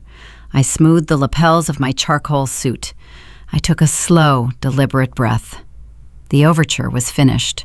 My family had played their parts perfectly. They had climbed to the very top of their imaginary pedestal. It was time to kick the pillar out from under them. The frosted glass doors separated the observation room from the primary boardroom. They operated on a silent mechanized track. I pressed my palm against the silver sensor pad. The heavy glass parted, sliding away, to reveal the mahogany table and the four people sitting around it. I stepped into the room. Sarah, our lead corporate counsel, walked one pace to my left. Robert, a senior litigator specializing in intellectual property fraud, walked one pace to my right. We moved in a synchronized formation. There was no hesitation in our steps. I did not look like the daughter they left in the suburban den 24 hours ago. I was not slouching. I was not crying. I wore the bespoke charcoal suit, the fabric cut to project sharp, unyielding authority. The crisp white silk blouse buttoned precisely at my collarbone offered no warmth. My leather heels struck the hardwood floor with a rhythmic, measured cadence, echoing off the floor-to-ceiling windows. The physical reaction from the table was immediate. The color drained from my father's face, leaving his skin a pale, sickly gray. The slick, triumphant grin vanished, replaced by a slack-jawed expression of profound confusion. My mother dropped her hands to her sides. Her counterfeit vintage handbag slipped from her lap, hitting the thick carpet with a dull thud. Greg stopped breathing. His posture crumpled, the cheap navy suit bunching around his shoulders as he shrank into the leather chair. Valerie held her crystal water glass suspended halfway to her mouth. The sparkling liquid tilted dangerously close to the rim, but her hands were frozen. I walked the length of the room. I did not look at my sister. I ignored my mother. I bypassed Greg's stolen presentation folders. Julianne stepped aside, yielding the seat of power. I took the heavy leather chair at the head of the mahogany table. I sat down, resting my forearms on the polished wood. The silence in the boardroom was thick enough to suffocate them. The air conditioning hummed a low mechanical drone that only amplified their paralysis. I reached out and adjusted the crisp white cuffs of my silk blouse. I aligned the fabric with deliberate precision. Then I lifted my chin and made direct, deadpan eye contact with my father. "You were right, Thomas," I said, my voice steady and resonant in the quiet room. "I am cutting out toxic liabilities to ensure growth." The words hung in the cold air. Thomas blinked rapidly, his brain struggling to process the visual and auditory data presented to him. He was experiencing severe cognitive dissonance. The woman sitting at the head of the table, commanding 2 elite attorneys and the CEO of a tech empire, did not align with the narrative he had written for me. In his mind, I was the broken, unemployable failure who needed his charity. His survival instinct kicked in. He tried to rely on his default mechanism: condescension. "Rachel," Thomas sputtered, forcing a hollow, nervous laugh that died in his throat. "What kind of stunt is this? Did you find temp work here? You are going to get fired again, interrupting a high-level executive meeting. Get out of that chair before security throws you out." He looked toward Julianne, expecting the CEO to intervene and remove the rogue employee. Julianne did not move. He stood behind my right shoulder, his hands clasped behind his back, projecting total deference to me. "Nobody is calling security," Julianne stated, his tone glacial. "I told you I do not make the investment decisions. I defer to the majority shareholder." Julianne reached into his suit jacket and produced a single sheet of heavy stock paper. He slid it down the length of the table. It came to rest directly in front of my father. It was the Lumina Data Systems Corporate Equity Manifest. The document displayed my full legal name next to the 62% ownership stake. Thomas stared at the paper. The black ink severed his reality. "Apex Ventures is a subsidiary holding company," I explained, keeping my gaze locked on his terrified eyes. "Lumina Data Systems owns it, and I own Lumina Data Systems. I am the senior partner. I am the founder. I am the architect of the algorithms you assumed were managed by someone much smarter than me." Brenda let out a small, breathless gasp. She pressed her hand against her throat, her manicured nails digging into her own skin. "This is impossible. You just do data entry. You live in a tiny apartment." "I lived in a freezing studio 6 years ago," I corrected, shifting my attention to the woman who gave me the burnt chicken. "I lived there while you drained my tuition fund to pay for Valerie's floral arrangements in Tulum. You thought I was wasting my life staring at a computer screen. You thought I was isolating myself because I was jealous of her success. I was not jealous, Brenda. I was building a fortune. I designed a predictive logistics model that revolutionized supply chain efficiency. While you were busy curating your suburban image, I was securing patents." Valerie finally placed her water glass down. The crystal clinked sharply against the wood. Her mind, bypassing the deception, zeroed in on the one detail that mattered to her: the money. "Wait," Valerie said, her voice pitching high with sudden frantic energy. "If you own the venture capital firm, then you are the one offering us the $500,000. This is amazing. You brought us down here to fund Aura Haven. You were just testing our business pitch." The sheer magnitude of her entitlement was staggering. She had spent the previous afternoon plotting to steal my identity and force me into indentured servitude. Yet the moment she discovered I possessed vast wealth, she assumed it belonged to her. She believed the universe was simply using a different delivery method to hand her my money. I looked at my sister, her $2,000 blazer, her perfectly glossed lips, her hollow, plagiarized dreams. "I did not bring you here to fund your vanity project, Valerie," I said, my voice dropping to a whisper that carried across the entire room. "I brought you here to dissect it." I gestured to the attorneys standing beside me. Sarah stepped forward. She unclasped a thick black leather briefcase and withdrew a dense stack of bound documents. She did not hand them to Valerie. She placed them directly in front of Greg. Greg flinched as the heavy paper hit the mahogany table. "We do not write checks based on glossy folders," I continued, watching the terror bloom in Greg's eyes. "We run comprehensive audits on the companies we target for acquisition. We pull the threads until we see the foundation. We audited your financial projections. We audited your customer acquisition models." I leaned forward, closing the physical distance between us. "But more importantly," I said, "we audited your technology." The atmosphere in the room fractured. Greg knew his business was a shell, but he had always assumed his digital secrets were safe. He thought he was the only person smart enough to navigate the back end of his operations. He forgot he was sitting across the table from a woman who built digital fortresses for a living. This was no longer a family dispute over a dinner table. We had entered the realm of corporate espionage and federal statutes. The trap they walked into was not designed to shame them. It was designed to dismantle their freedom. "What do you mean you audited the technology?" Thomas demanded, his voice losing its booming authority, replacing it with a thin, reedy panic. I did not answer him. I kept my eyes on Greg, waiting for him to realize the full scope of his fatal mistake. The stolen code was waiting in those pages. The fraudulent loan applications were documented with digital precision. The real war was about to begin. The black leather portfolio sat on the polished mahogany surface like a ticking explosive. Greg stared at the embossed Lumina Data Systems logo on the cover. He did not reach for it. He kept his hands flat on his lap. He knew what he had done. He just did not know how I had found out. I opened my own copy of the dossier. The crisp sound of turning paper echoed in the silent room. "Aura Haven markets itself as a revolutionary wellness brand," I began, keeping my tone conversational. "Your pitch deck claims your mobile application uses a proprietary machine learning engine. It supposedly analyzes consumer behavior to curate personalized subscription boxes. You told the Apex Investment Committee that this matching engine is your primary competitive advantage. You valued the software at $2 million. Valerie nodded quickly, eager to reclaim the narrative. "It is revolutionary, Rachel. We spent months developing the concept. Greg oversaw the entire technical build. It is going to disrupt the retail space." I looked at my sister. Her ignorance was profound. She truly believed slapping a brand name onto a digital interface constituted developing technology.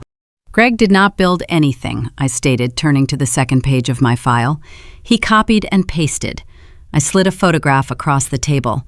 It was a high-resolution printout of 2 distinct columns of text. On the left was the source syntax from the Aura Haven application backend.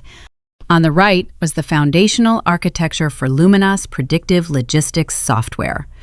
"Code leaves a fingerprint," I explained, watching my father's eyes dart between the 2 columns. "Developers have distinct syntax habits, unique variables, specific logic loops. When my security team reverse-engineered the Aura Haven app, they did not find a brilliant new algorithm. They found exact replicas of my early staging modules, including the dormant test variables I named after my childhood pets." Greg's face turned the color of ash. He pressed his back against the heavy leather chair. 8 months ago," I continued, recalling the mundane family gathering where the theft occurred. "We were at Thomas and Brenda's house for a Sunday barbecue. I brought an old backup laptop to transfer some archived photos. The screen flickered. Greg offered to run a diagnostic tool on it. He said he had some hardware experience. He took the machine into the guest room for 2 hours. Thomas frowned, his brow furrowing. "I remember that. He was doing you a favor." "He was cloning the hard drive," I corrected, shifting my gaze back to Greg. "He extracted every file, every local repository, and every encrypted zip folder I kept on that machine. He thought because it was an outdated laptop, the data was worthless, but I never delete old frameworks. That drive contained the preliminary blueprints for the algorithm Lumina uses today. Greg took my intellectual property and tried to build a vanity project on top of it. Valerie crossed her arms. Her designer blazer wrinkled at the elbows. She let out a short, dismissive laugh. "Are you seriously doing this right now?" Valerie asked, her voice shrill and echoing in the large room. "We came here for a seed investment, and you are throwing a tantrum over an old computer. So Greg borrowed some old code you were not even using anymore. Big deal. Families share things. We can just give you a minor royalty percentage if you are going to be petty about it." She thought this was a domestic dispute. She thought the rules of our suburban dining room applied in a corporate high-rise. She believed she could negotiate her way out of theft by offering me scraps. I did not raise my voice. I did not need to. "You cannot offer me royalties on something you do not own, Valerie," I said. "Intellectual property theft is not a family disagreement. It is a federal offense." The word federal hung in the air. Greg understood the distinction. He had spent the last 2 years pretending to be a tech founder. He had read the industry blogs. He knew the penalties for corporate espionage. I watched his right hand tremble against his thigh. He slowly shifted his weight, inching his chair backward. The leather squeaked softly against the hardwood floor. He was calculating the distance to the frosted glass doors. He was experiencing the primal urge to flee. "Where are you going, Gregory?" Julian asked, his voice slicing through the tension. Greg froze. He offered a weak, stammering response about needing a glass of water. He did not stand up. He realized there was nowhere to run. "Let us examine the legal reality of your situation," I said, closing my copy of the dossier. "Lumina Data Systems holds the registered copyrights for that specific algorithm.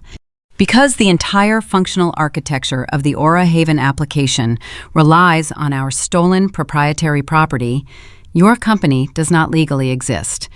Aura Haven is an unlicensed derivative product. You have zero equity." Thomas stood up. The polished veneer he wore into the building was gone. He placed his hands on the table, leaning forward in a desperate attempt to regain control of the room. "Now listen to me, Rachel," Thomas ordered, reverting to his paternal authority. "This has gone far enough. We are not doing this. You are not going to ruin your sister's business over a technicality. I will write you a check right now for whatever that old software is worth, and we will put this behind us." He reached into his suit jacket for his checkbook. He still believed he could buy his way out of consequence. "Put your pen away, Thomas," I instructed, my tone devoid of emotion.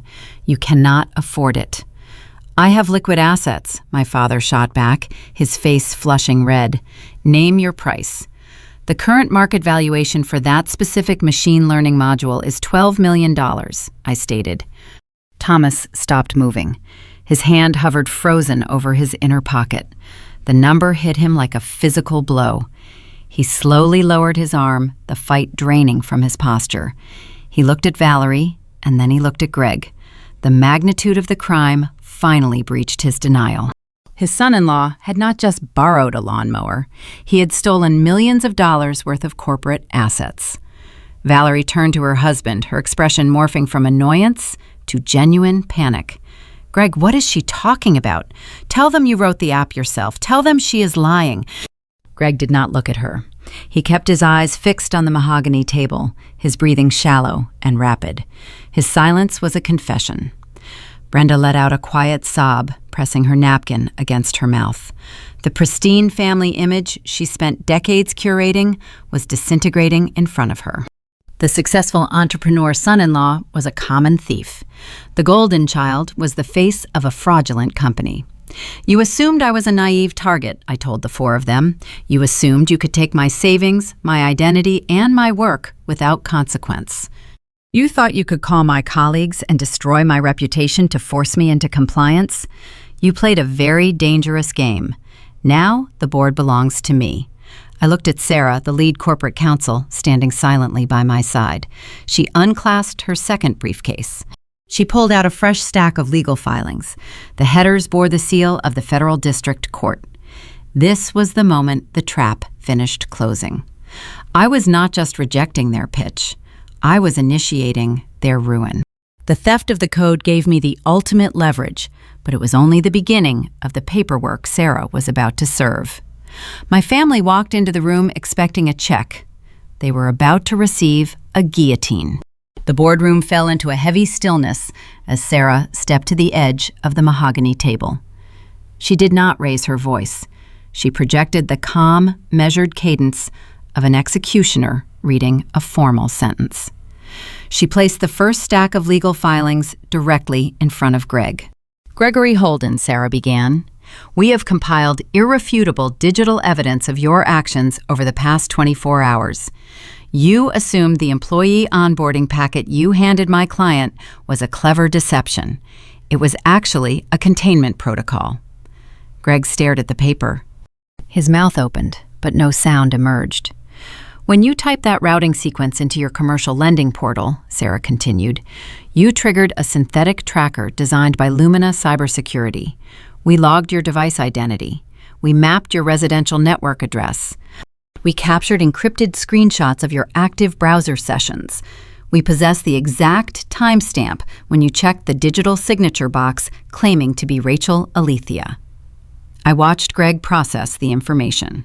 The false confidence he wore like a cheap suit evaporated. He was no longer the smug entrepreneur holding court in my parents' den.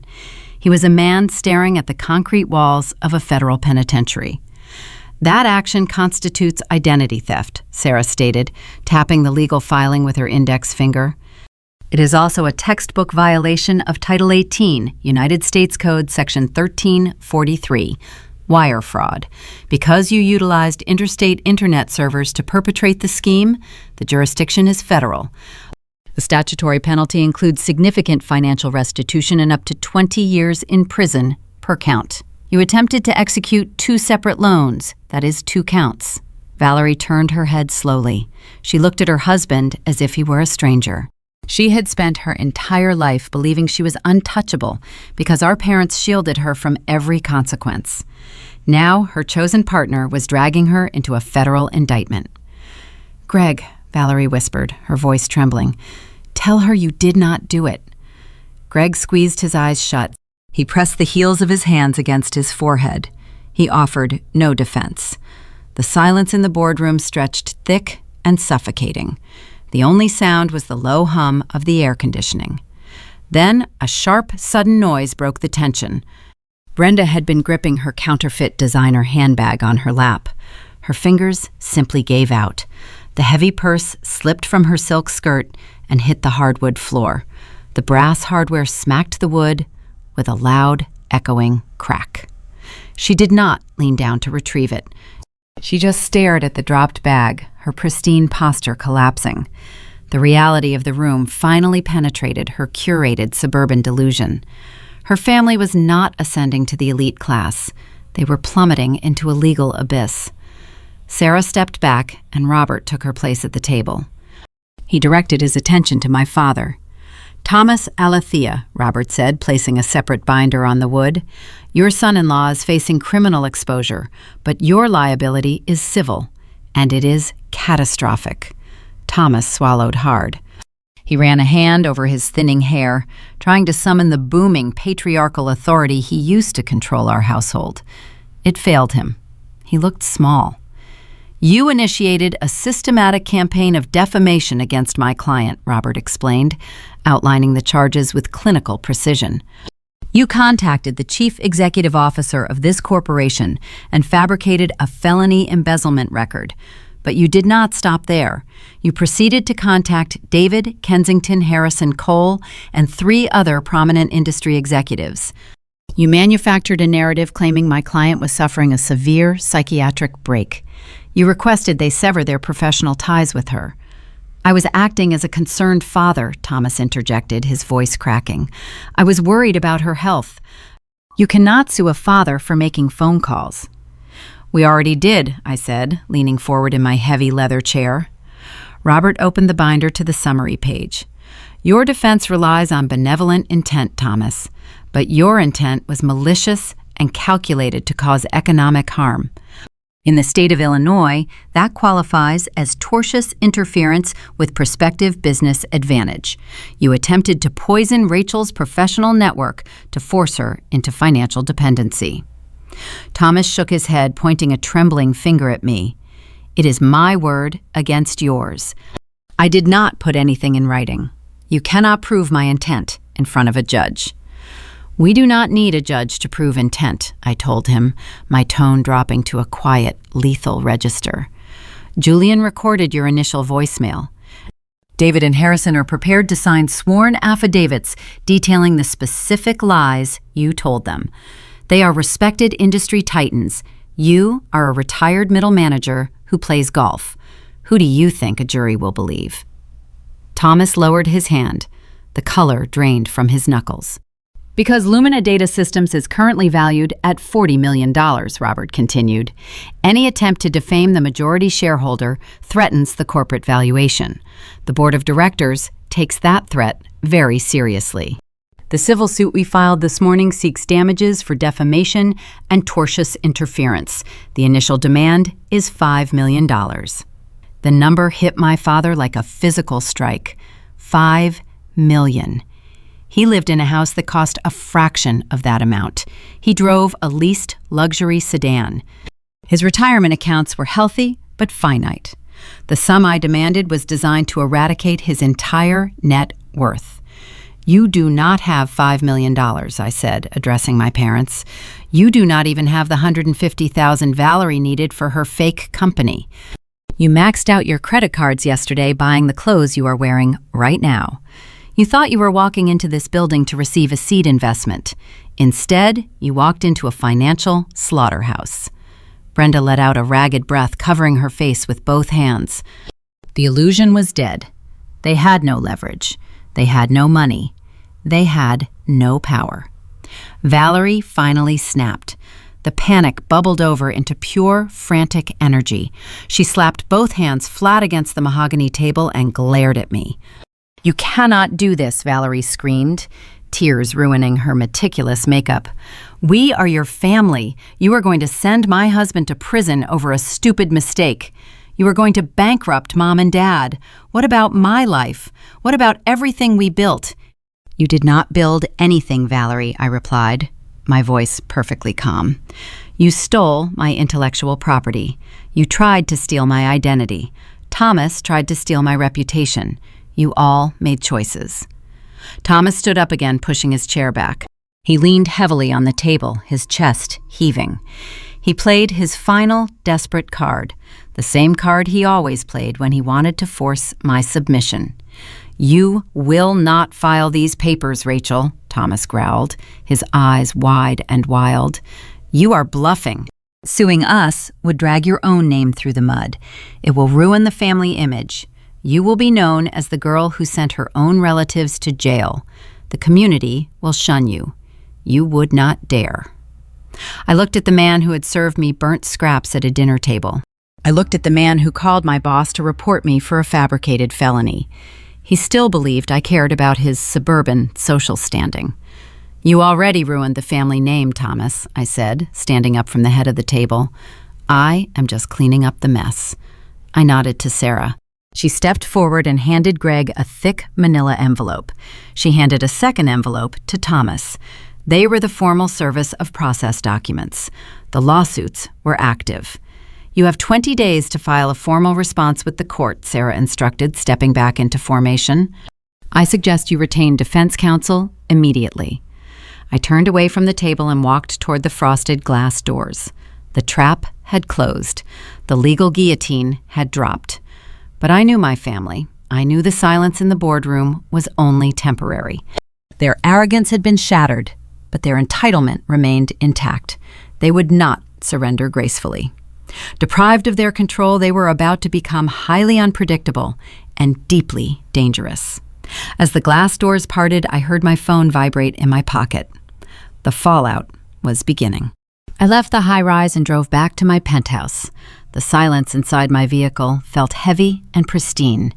I placed my cell phone on the passenger seat. It sat there like a dormant explosive. I knew the detonation was imminent. Psychologists use a specific term to describe what happens when a conditioned behavior no longer yields the desired reward. They call it an extinction burst. The subject will escalate their efforts, multiplying their intensity, hoping the sudden surge of pressure will force the old system to work. For 3 decades, my quiet submission was the reward my parents demanded. By serving them lawsuits instead of a signed loan application, I had shut off their supply. Their reaction was not going to be rational. It was going to be an extinction burst. The screen illuminated before I even merged onto the highway. The caller identification displayed my father's name. I let it ring. It stopped and immediately started ringing again. Thomas dialed 6 consecutive times. When he realized I was not going to answer, he shifted his tactic. The incoming call changed to my mother. I parked in my designated underground space and took the private elevator up to my residence. I walked into the kitchen, poured a glass of cold water, and finally checked my notifications. The digital log was a monument to their unraveling. 79 missed calls in the span of an afternoon. I opened the voicemail application. I needed to archive their communications for Sarah and the legal team. Listening to the audio files was like taking a guided tour through a collapsing psychological structure. Brenda left the first message. Her tone was a masterclass in manufactured victimhood. She did not sound angry. She sounded like a wounded animal. Her voice trembled, carrying the wet, heavy sound of tears. She pleaded with me to pick up the receiver. She reminded me of a family vacation we took to the coast when I was 9 years old. She cherry-picked a single, pristine memory from a childhood defined by neglect, using it as a weapon to trigger my empathy. She said families make mistakes, but they always forgive each other.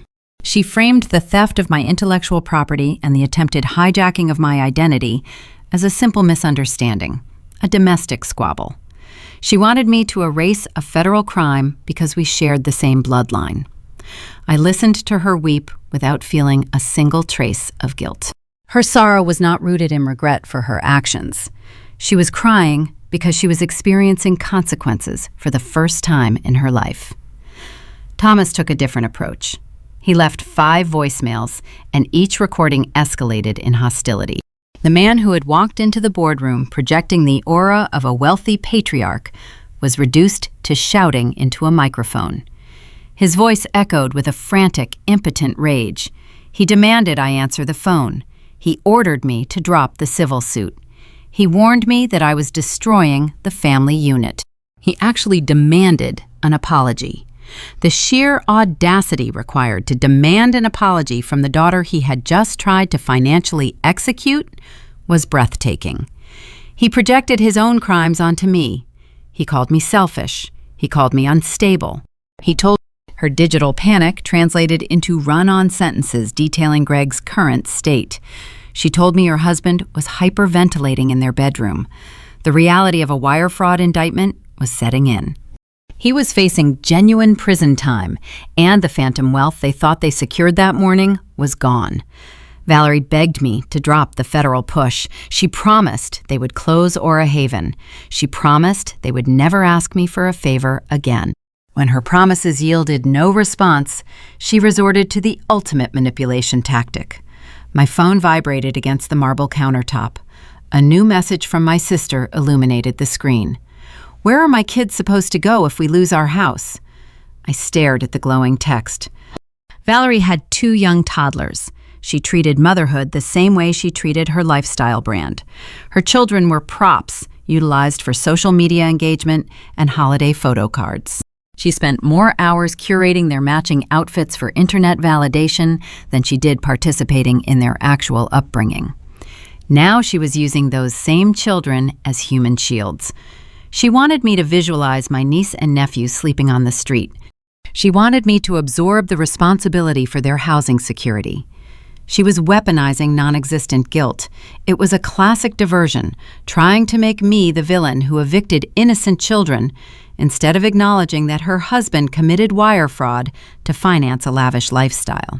I did not type a response. I did not engage with the manipulation. I pressed my finger against the screen and swiped left, archiving the thread into a secure folder for my attorneys. I would not carry the weight of their choices. The bombardment continued throughout the evening. They cycled through the stages of grief at an accelerated pace.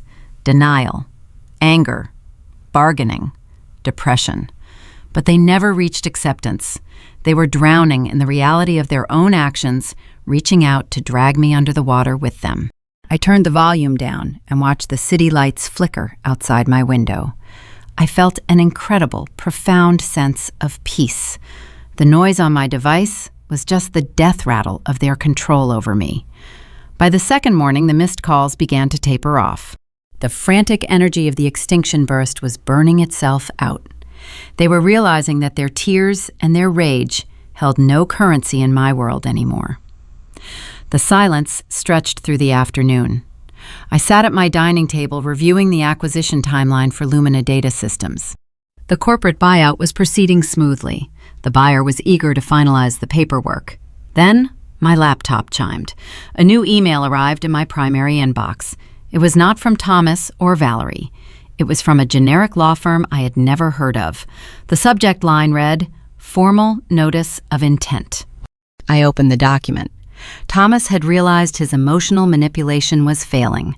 Deprived of his familiar weapons, he had ventured into the open market and hired a cheap, aggressive defense attorney. The email was a formal threat. The lawyer stated that if I did not withdraw my civil defamation suit and drop the intellectual property claims, Thomas was prepared to escalate the matter to the press. My father was threatening to contact the major technology publications in Chicago. He intended to spin a public narrative claiming that I had stolen the core algorithm from Valerie and used my corporate wealth to silence my family. He was threatening to initiate a public relations nightmare right in the middle of my $40 million acquisition deal. He wanted to poison the buyout. He believed that the threat of public scandal would force me to surrender. He was trying to execute a corporate checkmate. He did not realize he was playing against the person who owned the board. I read the formal notice of intent twice. The digital document bore the letterhead of Donovan Cross. He was a notorious litigator in the Chicago area, known for prioritizing media spectacles over legal substance. Thomas had scraped the bottom of the barrel to find an attorney willing to weaponize the press. The email outlined a fiction so bold it bordered on delusion. Donovan claimed his client Valerie Holden was the original author of the predictive algorithms powering Lumina Data Systems. He asserted that I had used my position at an earlier firm to steal her intellectual property. The demand was simple: withdraw the federal wire fraud evidence against Greg and dissolve the civil defamation suit against Thomas, or Donovan would take the story to the media. It was corporate extortion dressed in legal formatting. Thomas thought the threat of a public scandal would force my surrender. He assumed the impending $40 million acquisition of my company made me vulnerable to bad press. He believed a billionaire buyer would run away at the first hint of controversy. He was operating on outdated assumptions. In the modern technology sector, transparency is a shield, and data is the ultimate truth. I forwarded the email to Julian. My phone rang less than a minute later. "Donovan Cross," Julian said, his voice laced with sharp amusement. "Your father hired a billboard lawyer to fight a corporate defense firm. It is almost tragic." "He wants to rewrite history," I noted, walking toward my kitchen island. "He wants to tell the Chicago Tribune that Valerie is a hidden genius and I am a thief." If that narrative gains traction, it could introduce friction into the buyout negotiations. The buyer's board of directors hates unresolved intellectual property disputes. "Then we ensure the dispute is resolved before Donovan can even dial a reporter's number," Julian replied. "We do not wait for them to throw the first punch. We preempt the strike. We control the narrative." Julian had spent the last 6 years cultivating relationships with elite financial journalists. He understood that controlling public perception required speed and undeniable proof. By 3 o'clock that afternoon, I was sitting across from a senior editor at a premier technology publication. We did not conduct the interview in a sterile office. We sat in the Lumina Data Systems server containment zone, surrounded by the physical manifestation of my life work. The journalist brought a digital recorder and a healthy dose of skepticism. She asked hard, direct questions about the origins of the software. I did not offer vague, inspirational answers. I handed her a heavy-bound dossier containing my digital footprints. I showed her the original GitHub repository logs. The timestamps proved I had written the foundational code architecture 6 years ago in a freezing studio apartment. I provided the encrypted server registry showing my daily commit history. I handed over the original copyright filings bearing my signature and date. The data trail was pristine, unbroken, and legally unassailable. I also controlled the emotional angle. I told the journalist a sanitized but precise version of my journey. I described building an empire without the safety net of familial support. I painted a picture of a solitary pioneer who turned isolation into innovation. I did not mention Thomas or Valerie by name. I simply stated that I had to sever certain toxic connections to protect my intellectual property from opportunistic parties. The implication was clear. Anyone claiming ownership of my work was a parasite trying to steal the spotlight. The article went live at 6 o'clock the following morning. The publication blasted the exclusive feature across their digital platforms. The headline framed me as a brilliant, reclusive founder emerging from the shadows to finalize a historic corporate acquisition. The piece included embedded screenshots of my early code commits. It was a masterclass in public relations. It validated the Lumina buyout while simultaneously rendering any future theft allegations absurd. I stood in my penthouse kitchen reading the article on my tablet. The morning sun crept over the horizon, casting a warm, golden glow across the Chicago skyline. I walked over to my espresso machine. The heavy, stainless steel device hummed quietly as I ground the dark-roasted beans. I tamped the grounds with precise pressure and locked the portafilter into place. The rich, dark liquid cascaded into a small porcelain cup. The aroma of bitter chocolate and toasted hazelnut filled the quiet room. I took a slow sip. The flavor was sharp and perfect. I felt an incredible, profound serenity. My environment was entirely under my control. No shouting, no demands, no burnt chicken. 10 miles away in Oakbrook, that serenity did not exist.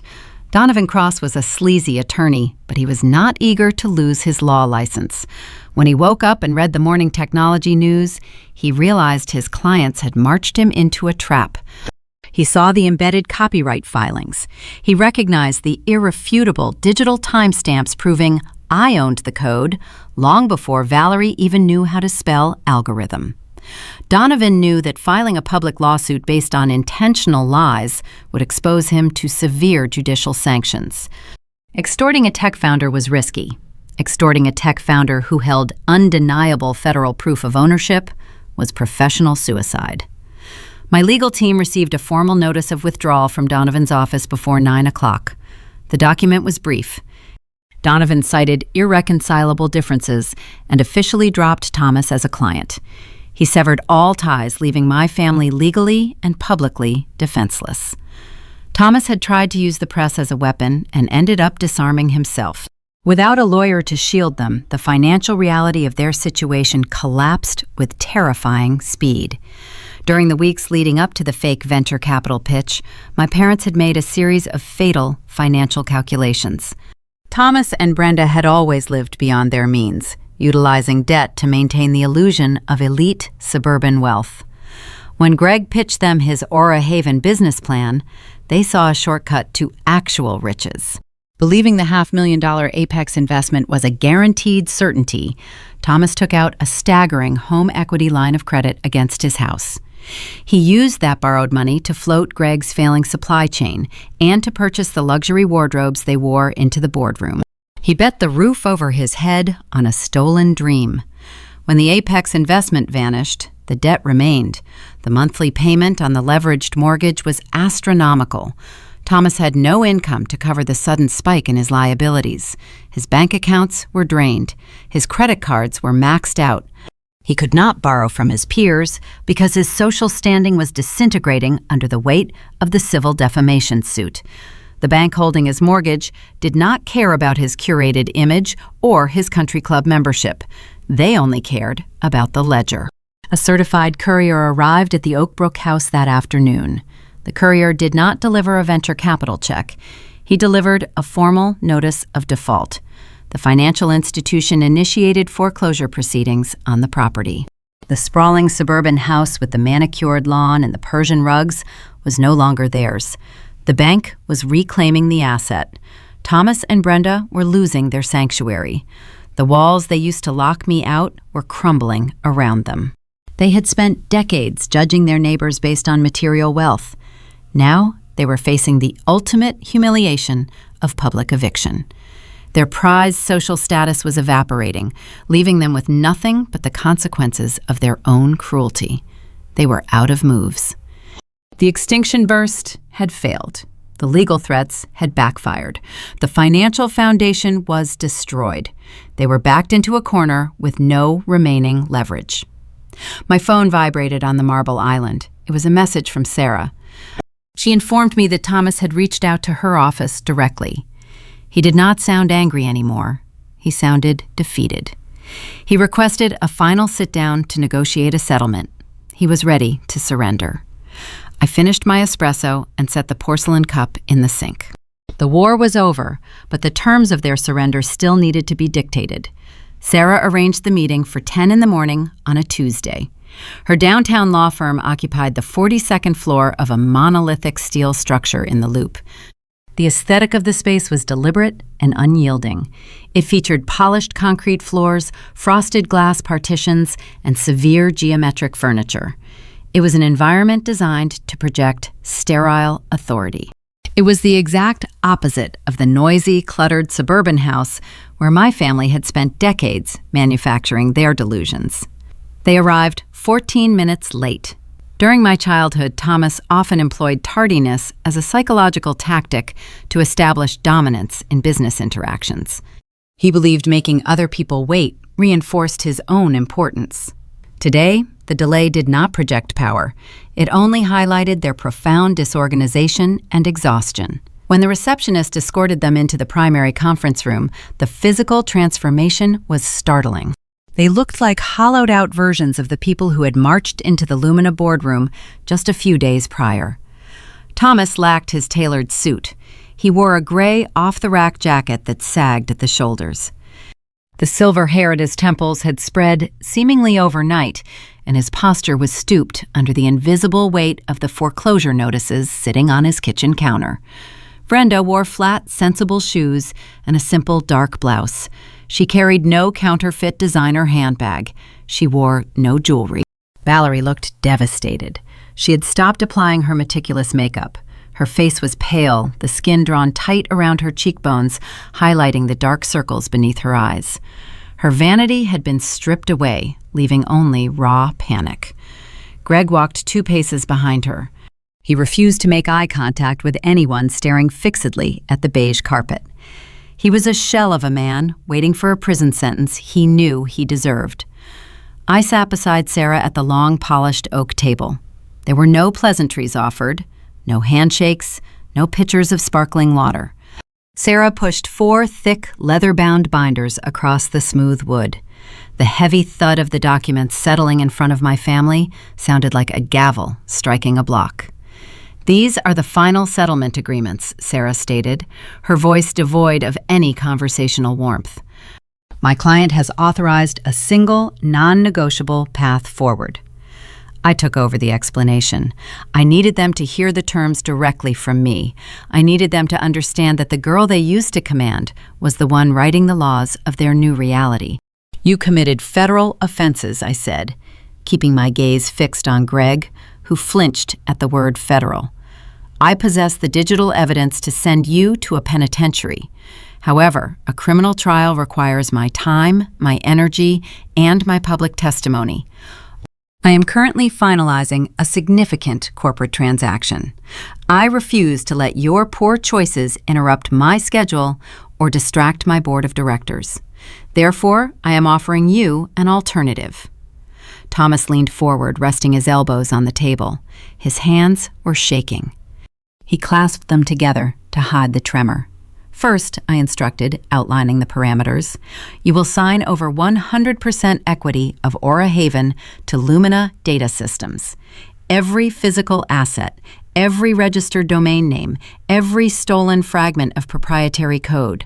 The company will be immediately liquidated. You will never operate in the technology or wellness sectors again." Valerie choked back a quiet sob. Her hands flew to her mouth.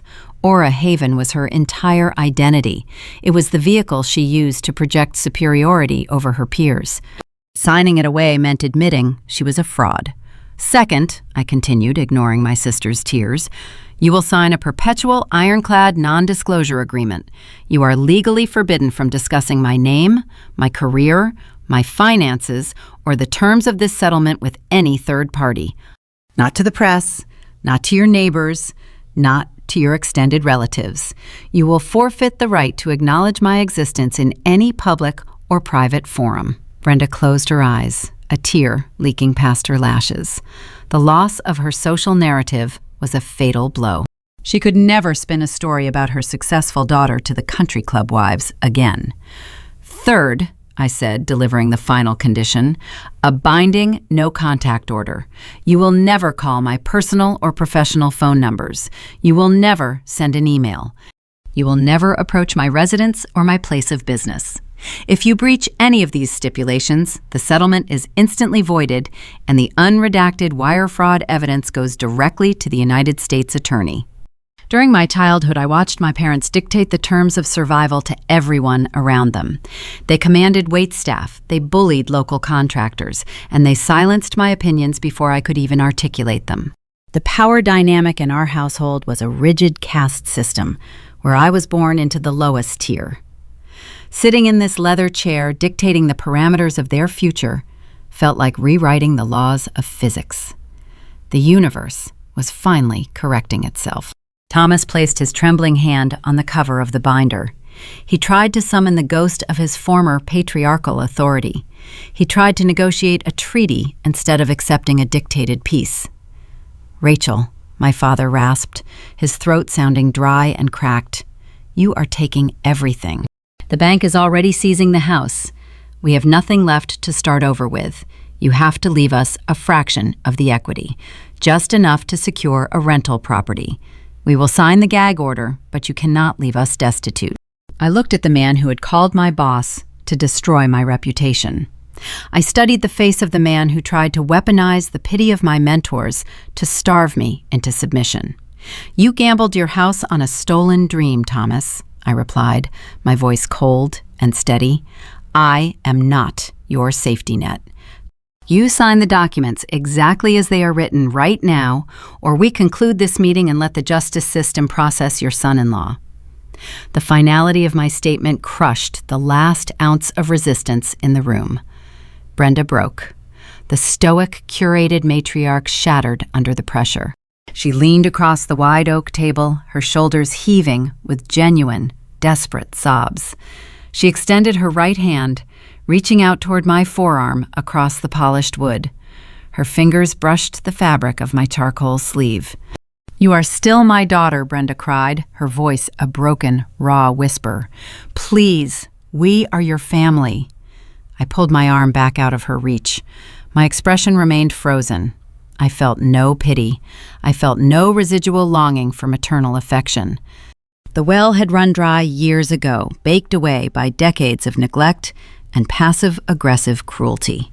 "No," I replied, the word falling like a heavy stone into a quiet pond. "I was your ATM, and the bank is closed." The silence that followed was definitive. It was the sound of an empire turning to dust. Thomas picked up the black ink pen resting beside the binder.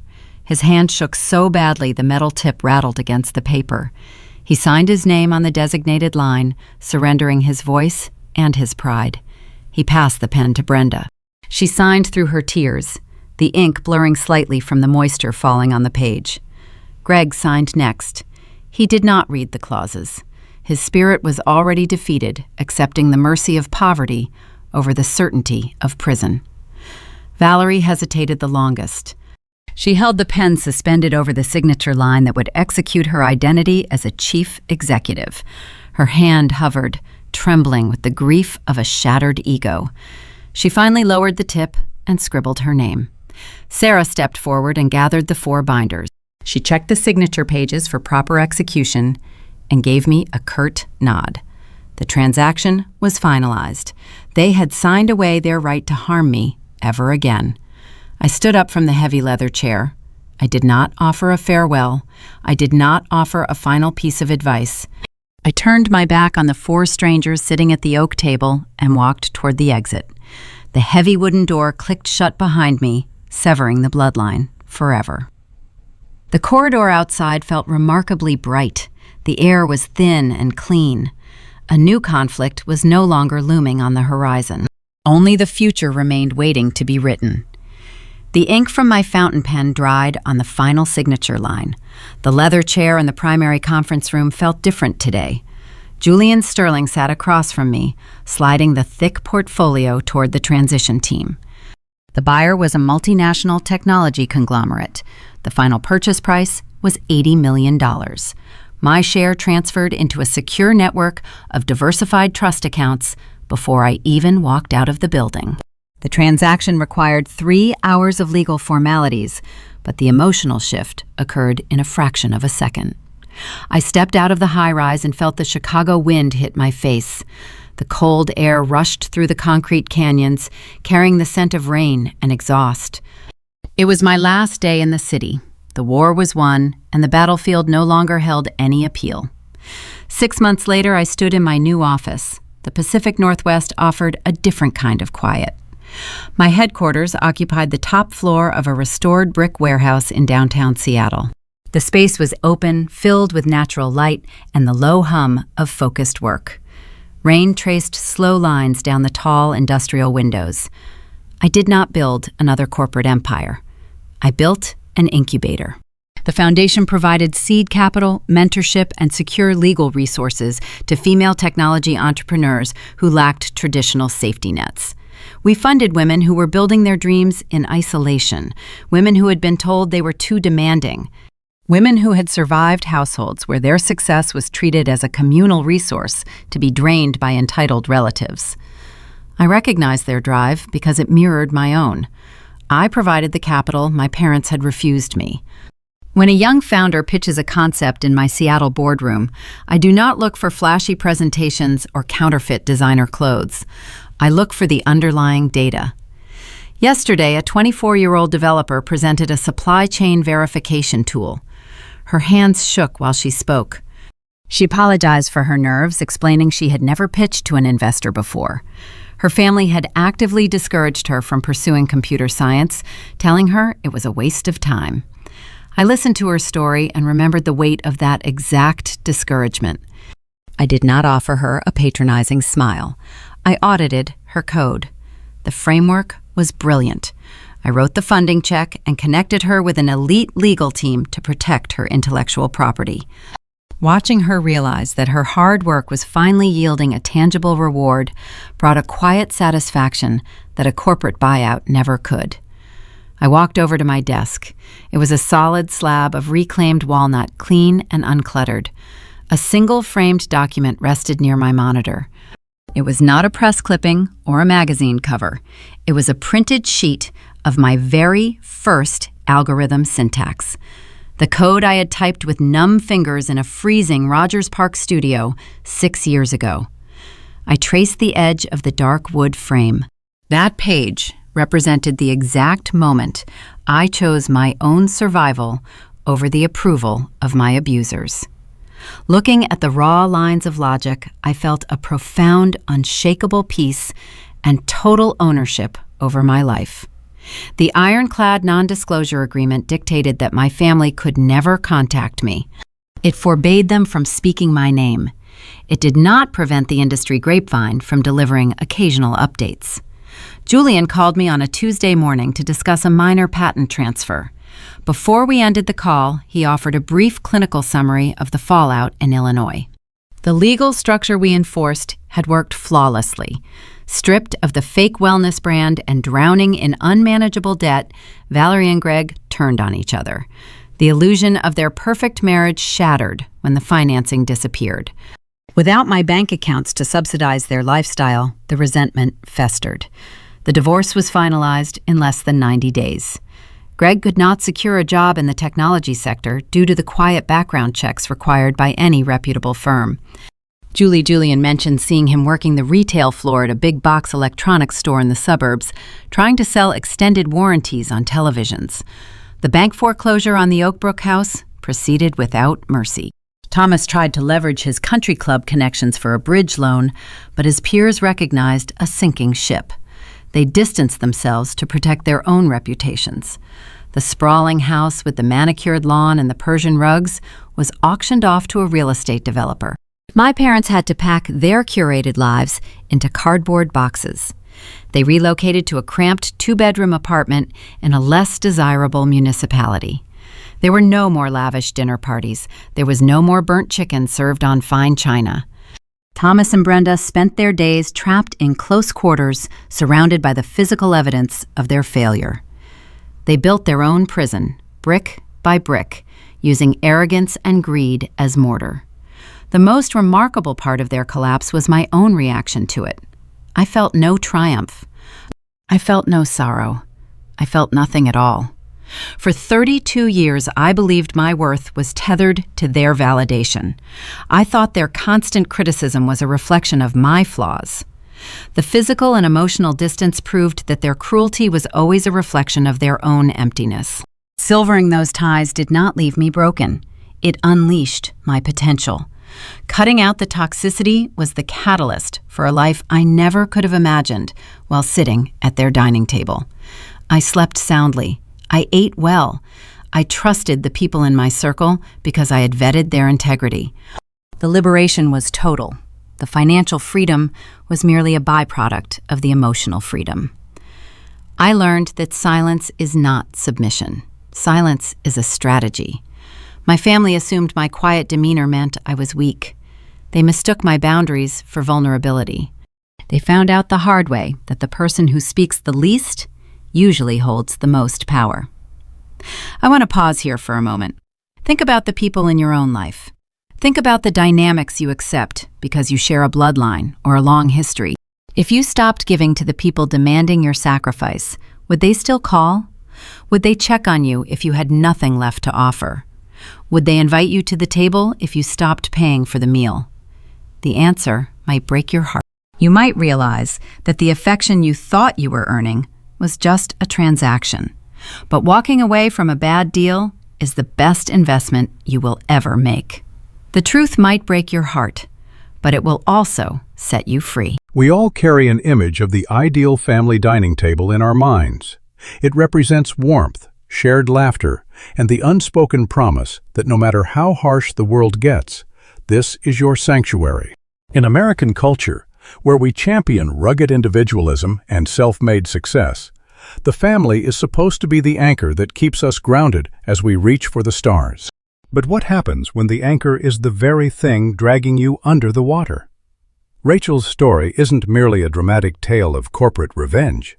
It is a profound, cautionary mirror held up to the face of traditional parenting. It asks us a terrifying question. What are we actually building when we raise our children? At the heart of Rachel's familial collapse is a poison as old as time: favoritism. We often talk about the golden child syndrome, as if it is just a harmless quirk of parenting, a slight, almost endearing bias toward the charismatic or the needy child. But Rachel's life shows us the lethal reality of this dynamic. By elevating her sister, Valerie, onto a pedestal of unearned praise while dismissing Rachel as a mere cubicle drone, their parents didn't just play favorites, they fractured their children's souls. Love cannot be a finite resource, hoarded for the child who fits a specific, glamorous mold. When parents pour all their expectations and pampering into one child while weaponizing the other's quiet resilience, they breed crippling entitlement in the favored and lifelong scars in the neglected. Fairness in parenting isn't about treating children exactly the same. It's about seeing, validating, and nurturing the distinct, inherent worth of each individual. This brings us to a cornerstone of the American ethos: financial independence. We teach our kids to work hard, to save, to build a future. Yet Rachel's parents viewed her hard-earned 401k and savings not as her secure future, but as a communal piggy bank meant to bail out Valerie's failures. Treating a child as a financial tool or an ATM is the ultimate betrayal of parental duty. Family love must never be transactional. It is a parent's profound responsibility to teach self-reliance, not to demand blind, sacrificial financial bleeding in the name of loyalty. When boundaries are violated to the point of attempted identity theft, it exposes a terrifying truth. The parents stopped seeing Rachel as a human being and only saw her as a resource. True family support means celebrating a child's financial autonomy, not exploiting it to cover another's debts. And what were those debts for? An illusion. Rachel's story highlights a deeply modern parenting trap, valuing flashy appearances over quiet substance. Her parents were intoxicated by Valerie's pursuit of the startup CEO and lifestyle influencer labels, deliberately ignoring the fact that her empire was built on sand. Meanwhile, they demeaned Rachel's meticulous, brilliant work in data engineering. As parents guiding the next generation, we must be incredibly careful about what we applaud. Are we encouraging genuine capability, logical thinking, and gritty perseverance? Or are we teaching our kids to chase the hollow dopamine hits of social media fame and superficial success? Rachel quietly built a $40 million empire while her sister played dress-up.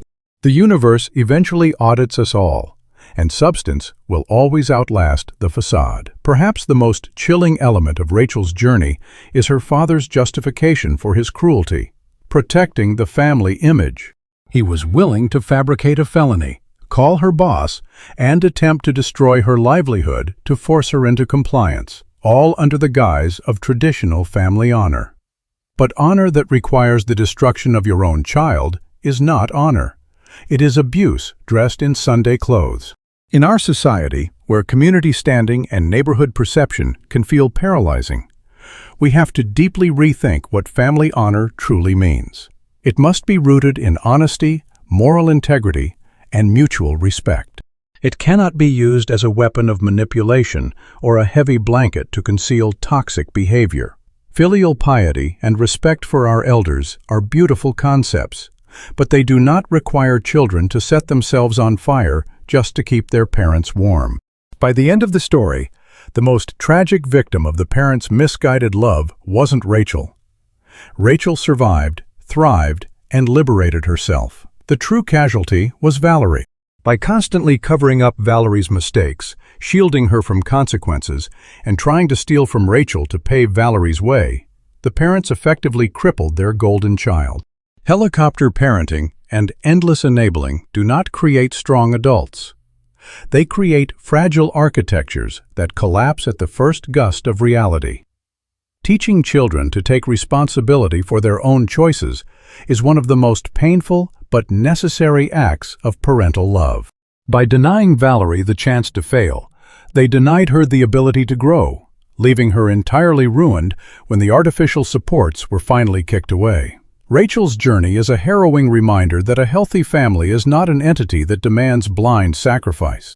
It is an ecosystem where each person is allowed to develop independently, is loved equitably, and is taught to carry the weight of their own life.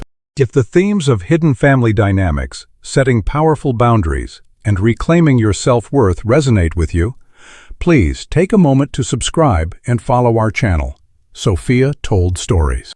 We explore the deep, often unspoken truths of human relationships, bringing light to the shadows of our daily lives so we can all learn, heal, and grow together. As we step back from Rachel's world and return to our own, the heavy silence she left in that boardroom lingers. It asks us to look closely at the foundations of our own homes. When we sit across the dining table from the people we call family, what are we truly serving? Are we passing plates of genuine love, emotional awareness, and unconditional support? Or are we silently handing out burnt pieces of conditional affection, measuring worth by what can be extracted? The answers live in the quiet spaces between our words, waiting to be acknowledged long after the plates are cleared.